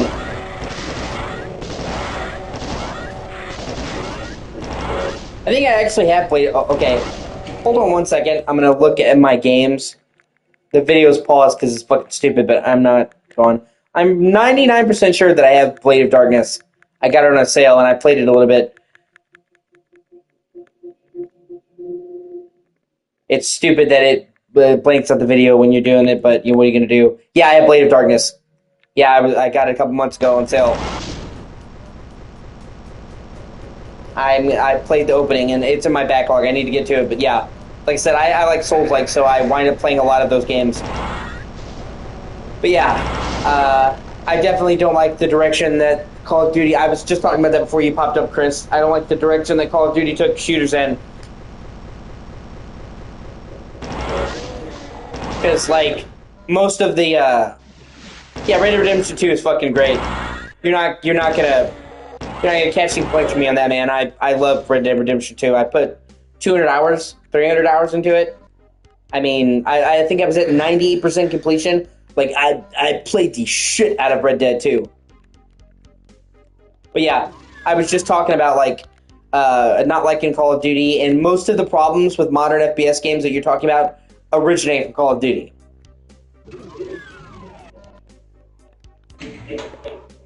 Where they were all about the spectacle, but they were so linear, and they were, just like corridor shooters. And Call of Duty was so popular that became a thing.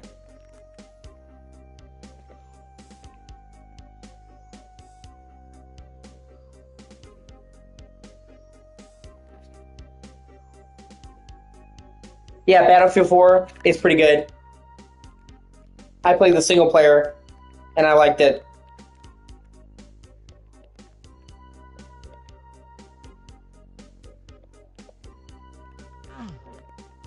Oh, that's right, I got the red key.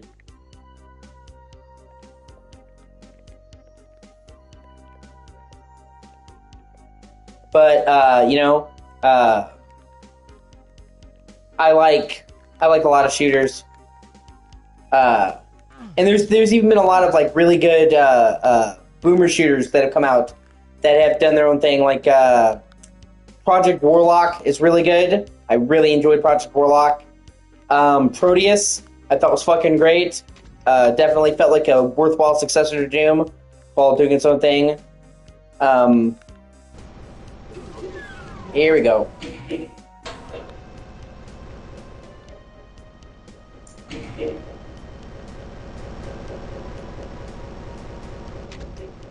I'm a huge fan of Half-Life.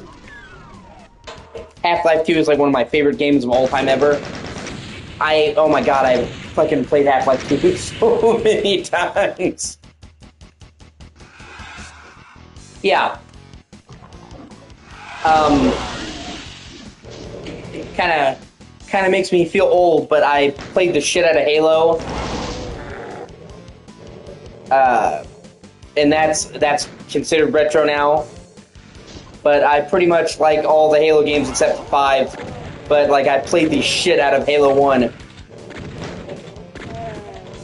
And got really good at the multiplayer for Halo 1 as well, actually.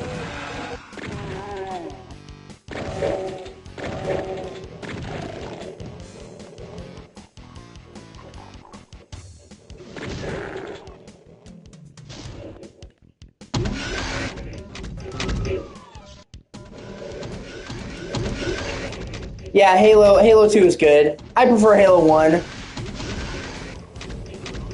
If we're talking about like my favorite Halo ever, it's probably Halo Reach, actually.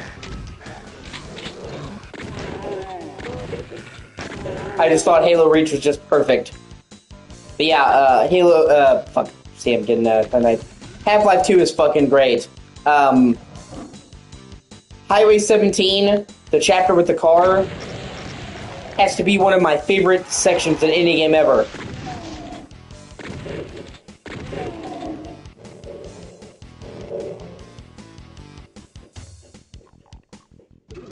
Yeah. I loved Halo Reach. I played the shit out of it. I even really liked Halo ODST. I know a lot of people don't like ODST because it's so different, but I really enjoyed ODST. I can see that, but like, I kind of like that. I like the fact that Halo is slower because it makes it feel more weighty. Like that's what they were going for, is making it feel more weighty.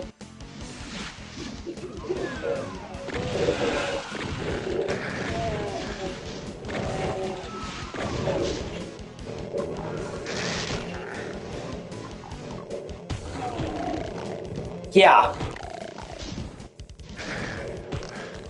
Oh, dude, I got fucking great at Halo, dude.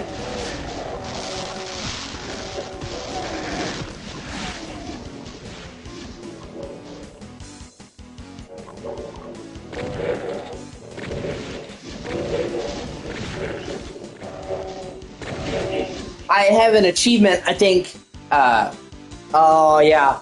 Dude, oh my god, I made so much friendships playing Halo co-op, man, campaigns. But, like, I did play Halo Online a lot, actually, on the Master Chief Collection, where it lets you play the old games online. And I won over,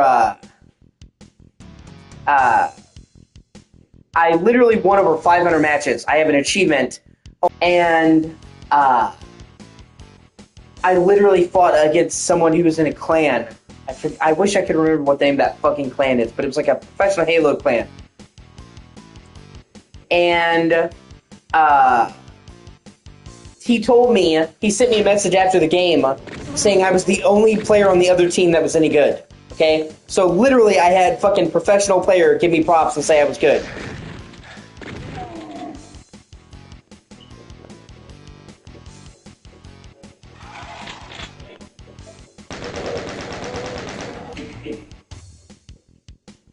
Fat rat? Actually, I don't. Now I guess I feel stupid. If it's like, if we're talking about like a specific player, I never got much into following that stuff.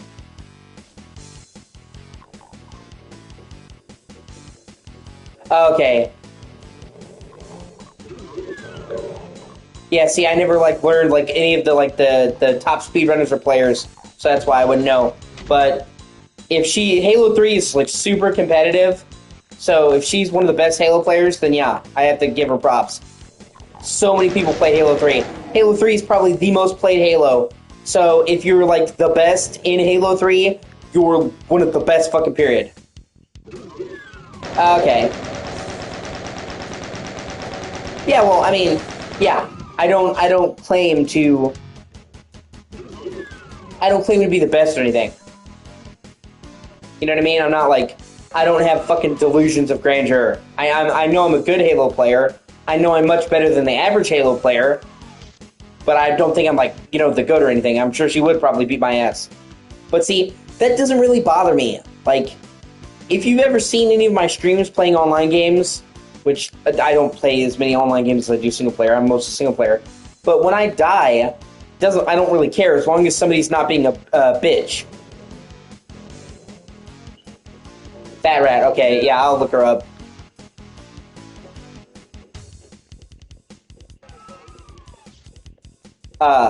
You know, like, I play a lot of Mortal Kombat, for example. 11 online, and I would die all the time because I exclusively played like ranked online. Okay, so people who knew what they were fucking doing, and it doesn't bother me losing. Okay, the only time I would ever get upset at somebody is somebody who's fucking camping or cheating. That's the only time you'll see me rage, or somebody like in Mortal Kombat doing the same move over and over again. Yeah. Yeah, actually, it's insane. Yeah, I like fighters. I just, I like Mortal Kombat, but for me personally, my favorite fighting series has always been Soul Calibur.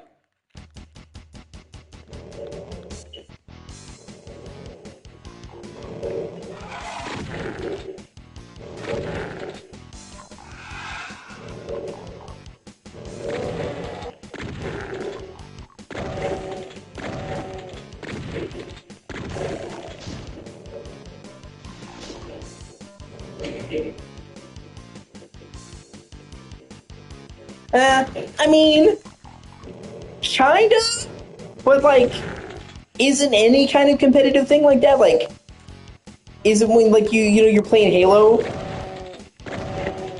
you're just killing people, you're killing people, you're killing people. Like, I mean, it is repetitive on the surface. It's a fighting game. You fight people, but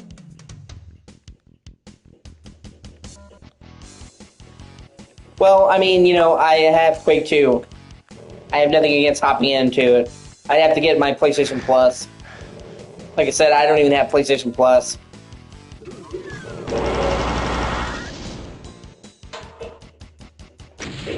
I need to get it just, you know, just in general for save shit.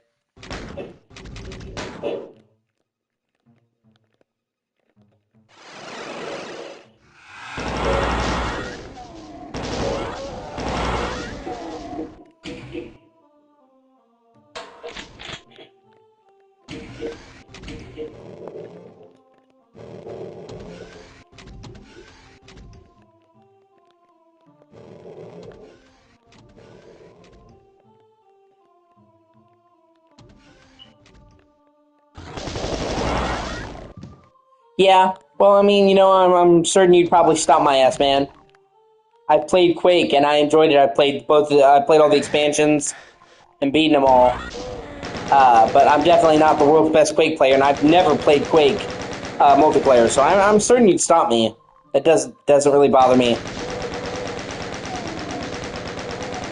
I just, I have PlayStation Plus. If I had it, PlayStation Plus, I would definitely have no qualms facing you.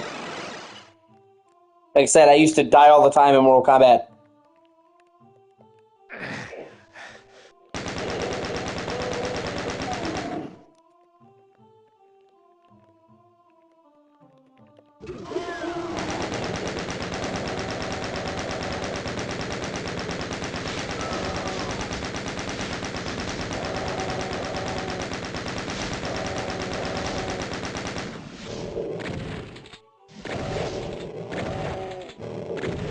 Oh, give me a fucking break.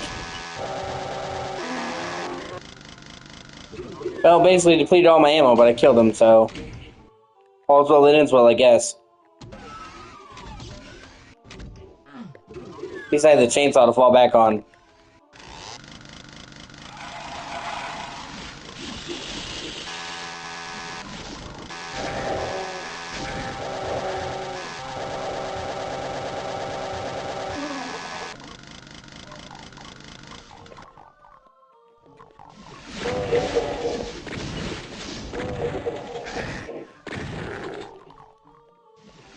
Yeah, well, man, I'm legally obligated to show myself to people who are new to my streams, but you should like, comment, and subscribe to my video, man, because I'm going to be playing through all of Doom 2, all of Doom 64, all of Doom 3. I'm going to play through the entire Doom series in preparation for Doom: The Dark Ages.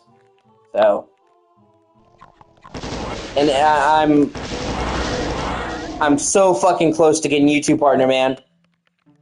I need all the help I can get. Literally, I'm at 408. If I get up to 500, I'm in the last 100. I can make YouTube partner status, start making money.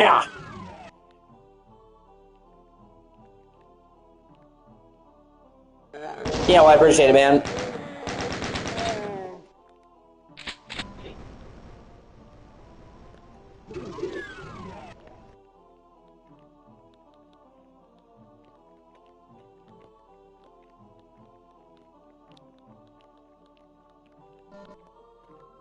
Yeah, dude, I literally own all of the Doom games, man. Doom 2, Doom 3, Doom 64, Doom 2016, Doom Eternal, like...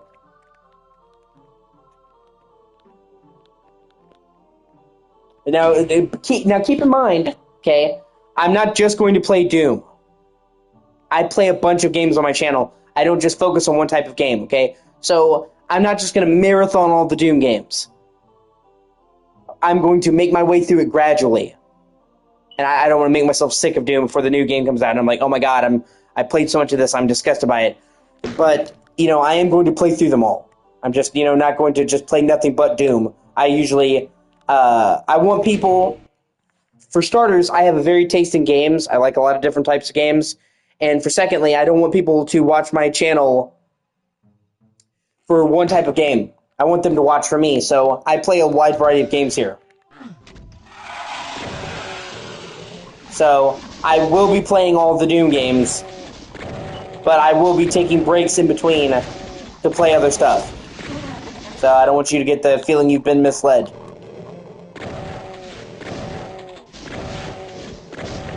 But I mean, I've beaten Doom 1. I think I've beaten Doom 2 many years ago. I will be beating it again. I know I played a lot of Doom 2. I'm just trying to remember if I've beaten it. It's been 10 years since I played Doom 2.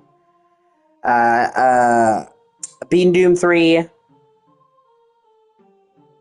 Yeah, I've beaten most of them.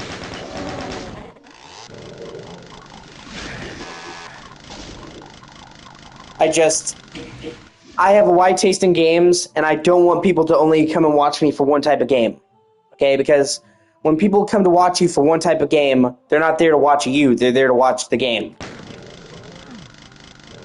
I want people to watch me for me, and on top of which, even if you really like a game, you don't want to play the same game forever. And if you get known for playing one type of game, you have basically forced yourself to play one type of game forever.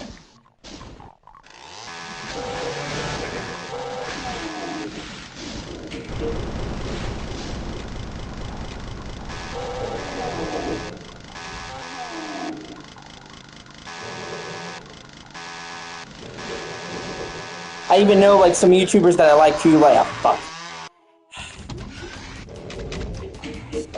Shit.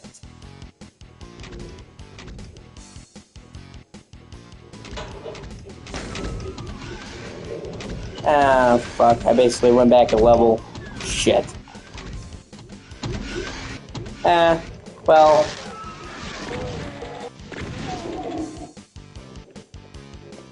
I can only speak for myself then. I just know that if I play one game too much, even if it's a game I like, I'll get bored or get sick of it. So I'll play a game a lot, but I'll take breaks and I'll come back to it.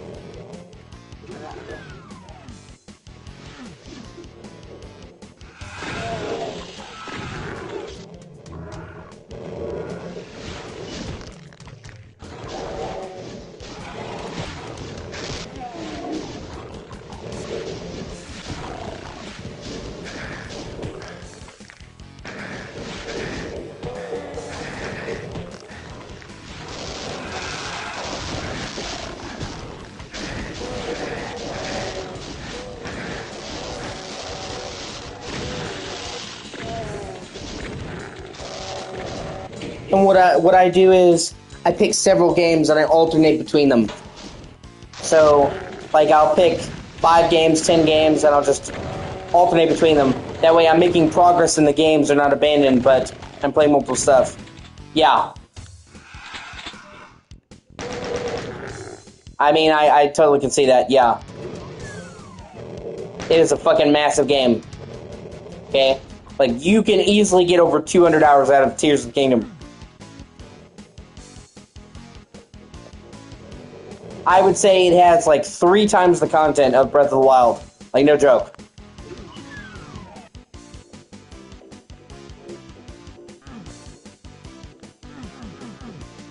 Yeah. I'm definitely there with you, man. Life has definitely not been kind to me. Not gonna give you a sob story or my supervillain origin, but yeah, I definitely understand. Obviously, I haven't lived as long as you have, but I've had a pretty rough fucking life, trust me.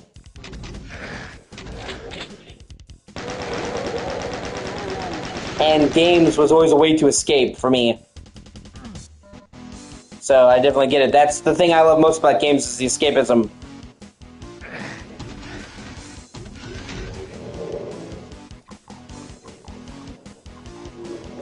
But yeah, no, dude, Tears of the Kingdom is fucking enormous. Like I said, like... Yeah. No, I totally get it, like, where it feels like it's a real place to you. That's you know, all the best games can do that. That's why I love Red Dead Redemption, man. I got so, like, lost in that world. It just felt like a real place. And that's also, like... That's one of the main reasons why I don't like games like The Sims. Oh, man. Well, MMOs, I don't really play MMOs. But if we're talking about RPG, fuck. I don't know. I have to think about that because I've played a lot of RPGs. Actually, RPGs are probably my favorite genre of game. I like a lot of different genres of games, as I just said. But if I had to pick, gun to my head, what my favorite genre of game was, it would be RPGs. Oh, yeah, no, for sure. Yeah. I played all the Souls games, man. Hundreds of hours. It's just, that's the thing, it's like, I don't know what's the one I've spent the most time into. I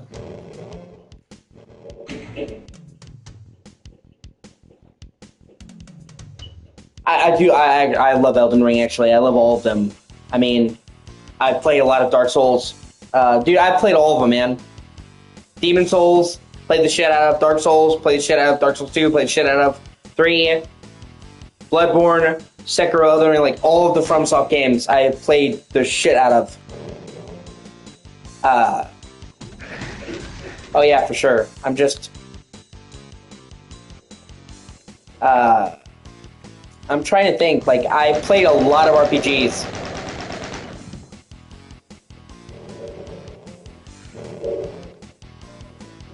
So, like, trying to figure out the one I spent the most time on. it can be tough because I fucking played a lot of them.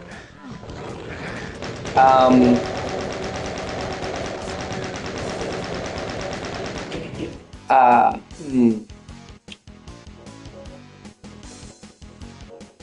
I put hundreds of hours. I have put a shit ton of time into Xenoblade Chronicles. I put hundreds of hours into Fallout 3. That's probably the Fallout game I played the most, 3.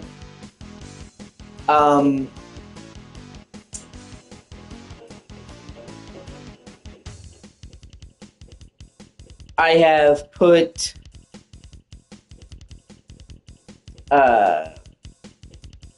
hundreds of hours into Final Fantasy 15 and Final Fantasy 12. I played Final Fantasy 12 endlessly.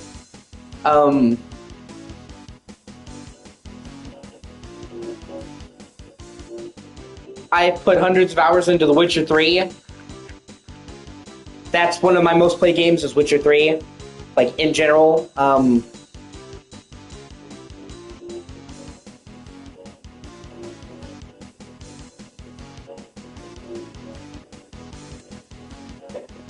Those are the ones that come to mind. I play a lot of RPGs, man.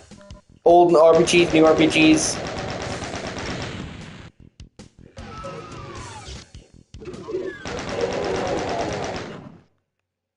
Like, one of my all-time favorite,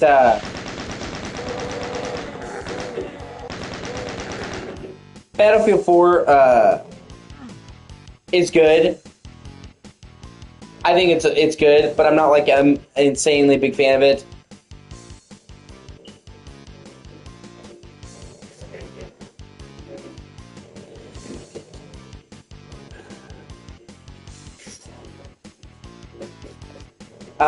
One of my favorite RPGs is Legend of Dragoon, which I was fucking stoked when they brought that to modern systems. Actually, I need to go through that and get the platinum. I added trophies for it because I fucking love Legend of Dragoon.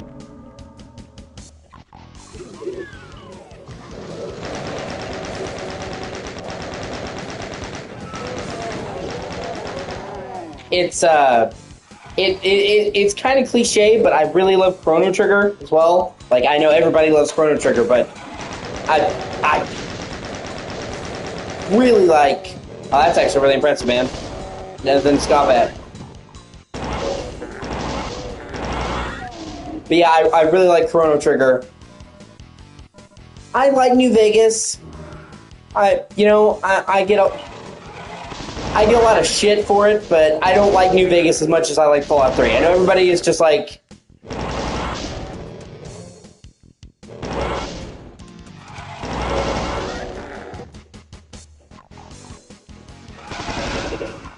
I know everybody likes New Vegas, and they think it's the best Fallout game, but I honestly thought Fallout 3 was better.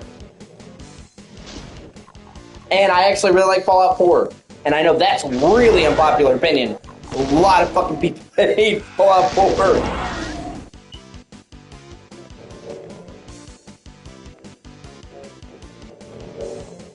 I've heard of Terra Nagama. I haven't played it, so I can't say for certain.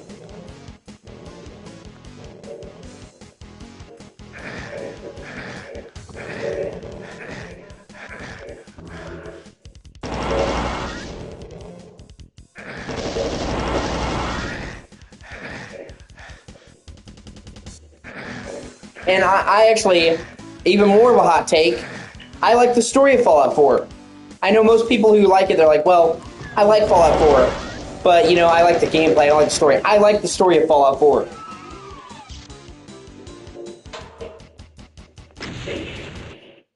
And I thought it was so weird, like, people were just like, you can't make any choices in Fallout 4. I'm like, what are you talking about?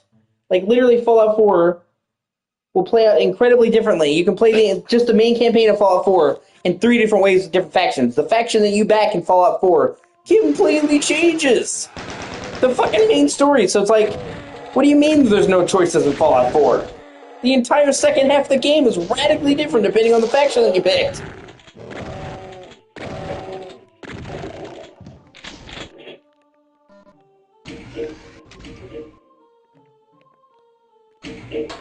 There you go.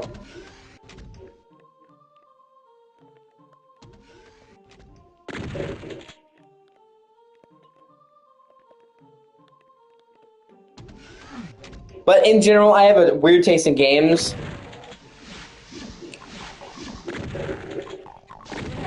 I have a really weird taste in games. I like a lot of games that aren't very popular to like. And I dislike a lot of games that a lot of people love. So,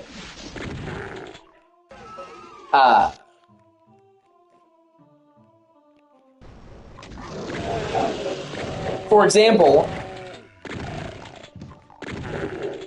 really unpopular take here, but I love Doom. Obviously I love Doom. I love Quake. I love all that. My favorite id Software game. Most people shit on Rage. They hate Rage. Like, oh my god, it was a disappointment. I fucking adore Rage. In fact, Rage has got to be one of my favorite shooters fucking ever.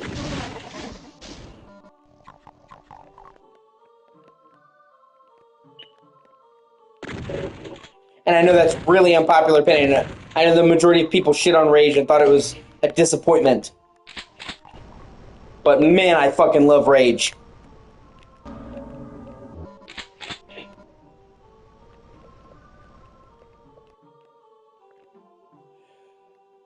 Rage 2 is good, but it didn't really feel like Rage.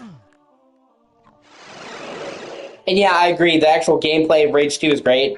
It really did feel like it was made by Avalanche Games, because it was. You know what I mean? It didn't feel like Rage 1. They could have not called it Rage 2, and it would have been accurate. You know what I mean?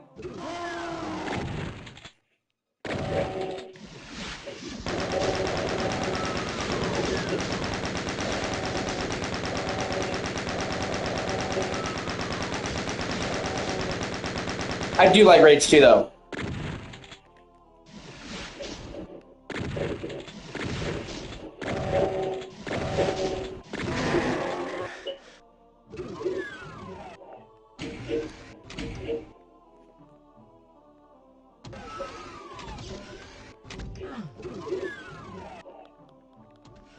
I also really love the Wolfenstein games, the new Wolfenstein games. I really enjoy. I mean, not counting Youngblood, which I thought they tried to do something good and it just didn't work out. I don't hate it, but I really like the new Wolfenstein games. All of the BJ games are great. You know, the New Order, the Old Blood, the New Colossus.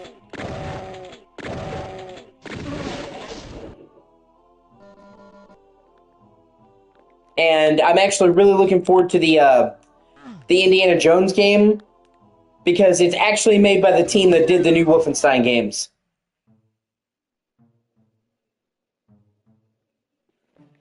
And when you think about it, it's like the perfect segue, because, I mean, Indiana Jones is about Indy walking around punching Nazis and killing Nazis. Well, except for the Temple of Doom.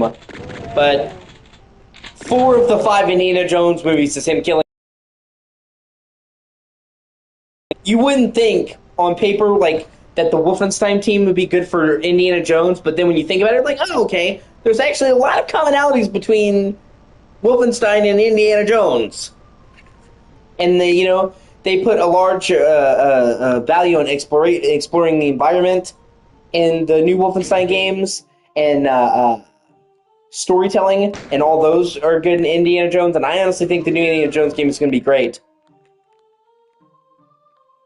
And, some people were like, they didn't like the fact that it's first person for the gameplay. Like, you can't see Indy, but you see him in all the cutscenes, so... and they haven't really done a first-person indie game, so it's novel. Plus, this game has been done without fucking Disney.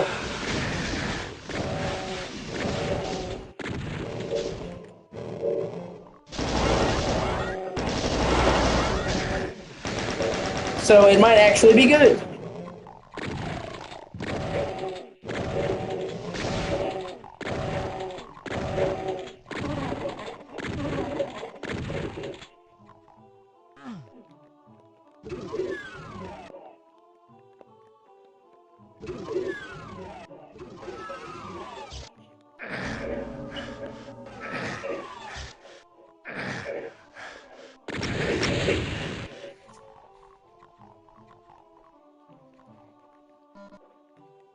You know, because honestly, modern Disney just fucking sucks.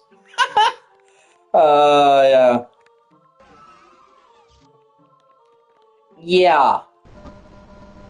I see your... yeah. I'm pretty sure the creator said the second game was the last one, though. I think he's doing something else. Like, he is working on another game. Who knows what it'll be.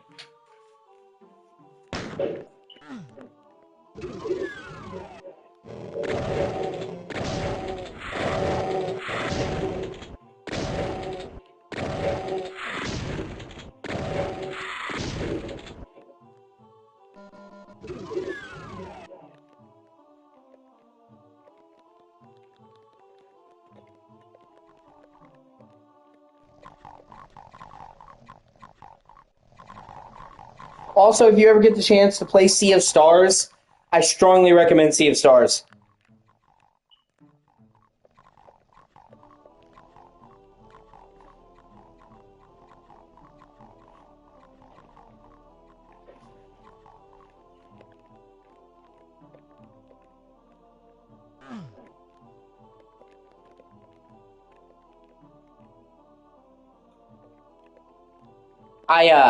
I played The Messenger, and I really fucking love The Messenger. One of my favorite games, actually. And when I heard they were doing like a classic, like 16-bit inspired RPG, I was already fucking sold. And the Sea of Stars is fucking great.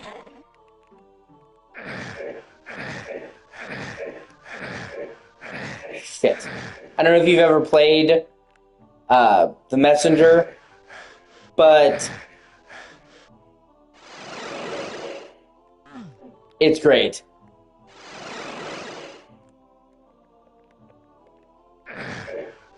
God.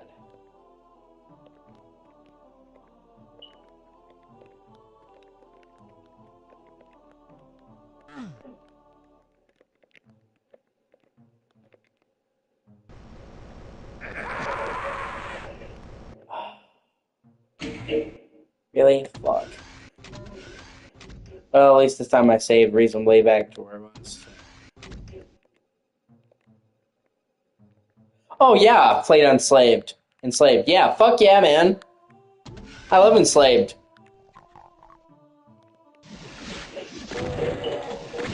Okay, so if you want to know, if you want to know what Sea of Stars is, basically, okay, The Messenger was like a homage to 8-bit and 16-bit 2D side scrolls, like Ninja Gaiden. This is the same team that did The Messenger in the same universe as The Messenger, but it's a homage to 16-bit RPGs. It's like their take on Chrono Trigger. It's fucking great. What The Messenger was for 2D side-scrollers, Sea of Stars is for 16-bit RPGs. It fucking rocks. And it has all kinds of really cool connections to The Messenger.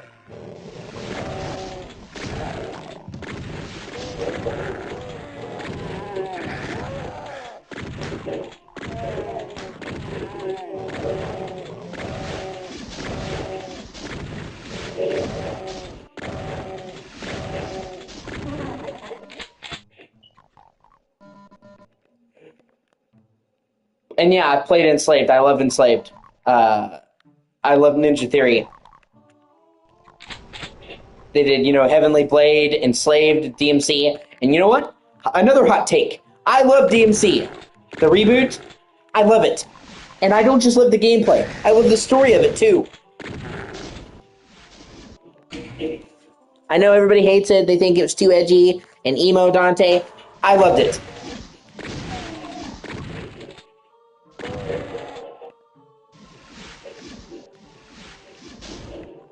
No, I have not.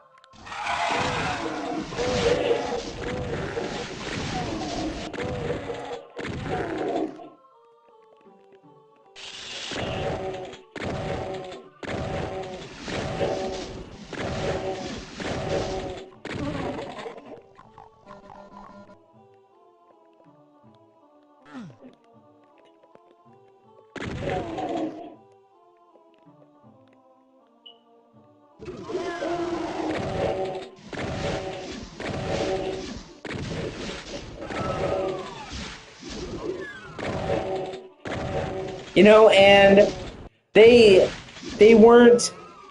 I know a lot of people hate on it because it was so different, but at the end of the day, they were told to make it different.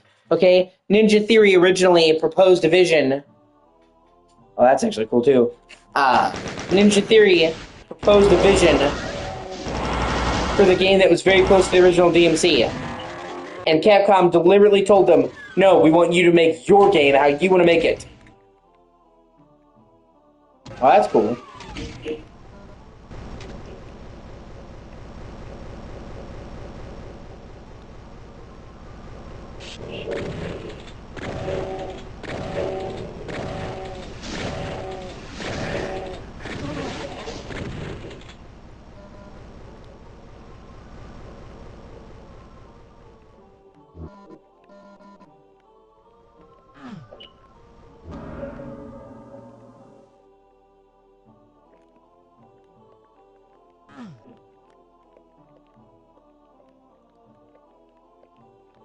Okay, I think that's all of the.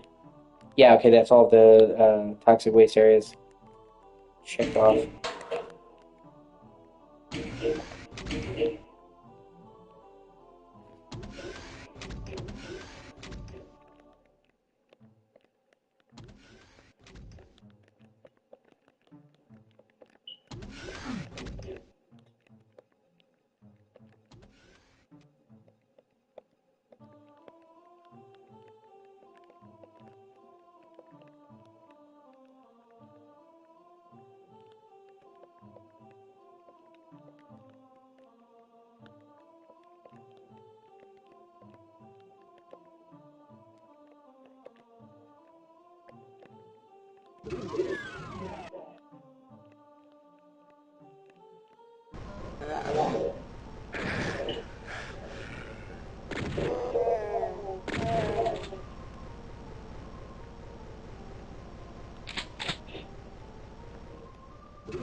Yeah.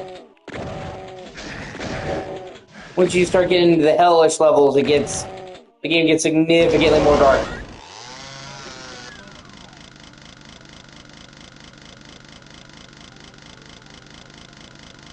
Which, I mean, yeah.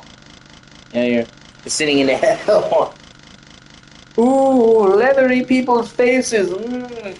My favorite face jerky.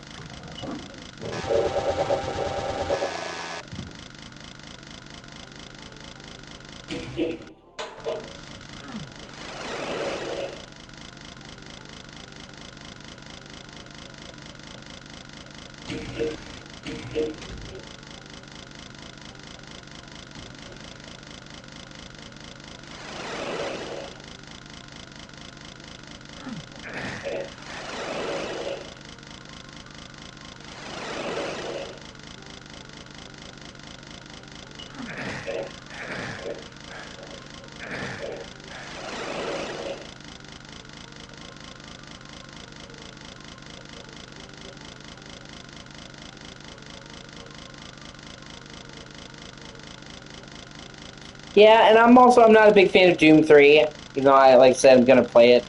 That's probably my least favorite Doom. Uh, but the hell level of Doom 3 is like the only part of Doom 3 is like, man, that's really good. I just feel like with Doom 3, they tried to like straddle the line between horror and shooter, and they wound up kind of failing both, where it doesn't go fully in enough on it being a shooter to be a shooter, but it never even remotely came close to scaring me either. So, I mean, I don't hate it. I just don't like it. Like, it's my least favorite Doom game. I don't think it's a bad game. I just, and the fact that it never scared me at all. I mean, it definitely did a lot of things. It was pretty much the game that popularized audio logs in gaming. So that's either a plus or a minus, depending on how you view audio logs in gaming. Uh, it was a showpiece.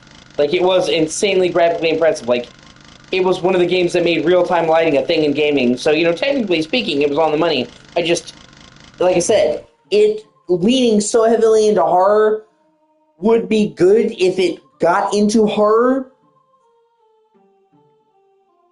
but it never scared me, or even came close to scare me. Even as a little kid, because it came out when I was like 8 or 9, never scared me. I remember watching my dad play it on the original Xbox, thinking, man, this not scary.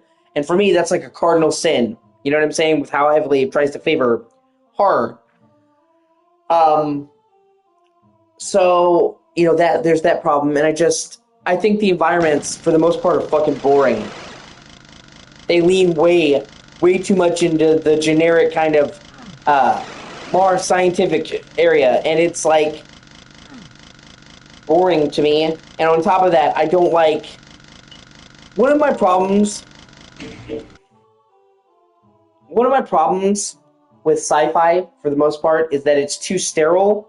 A lot of people's idea of the future is clean, sharp edges that are, to me, is not very fun to look at. I like stuff with history and culture and dirt and grime. Doesn't have to be dirty, but lived in. I'm not a big fan of the clean aesthetic. You know what I mean? Where it's like all kinds of white buildings with sharp angles. Doesn't do it for me. And that's like the majority of science fiction. One of the reasons why I really like Star Wars, Dune, is because it's science fiction, but it has character. It feels lived in.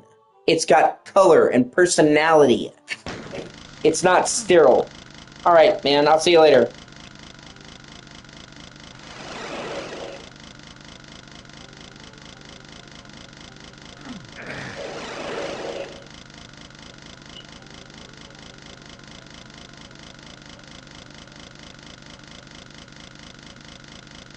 And actually, I'm gonna take a short break, and then decide if I want to come back and play this or play something else.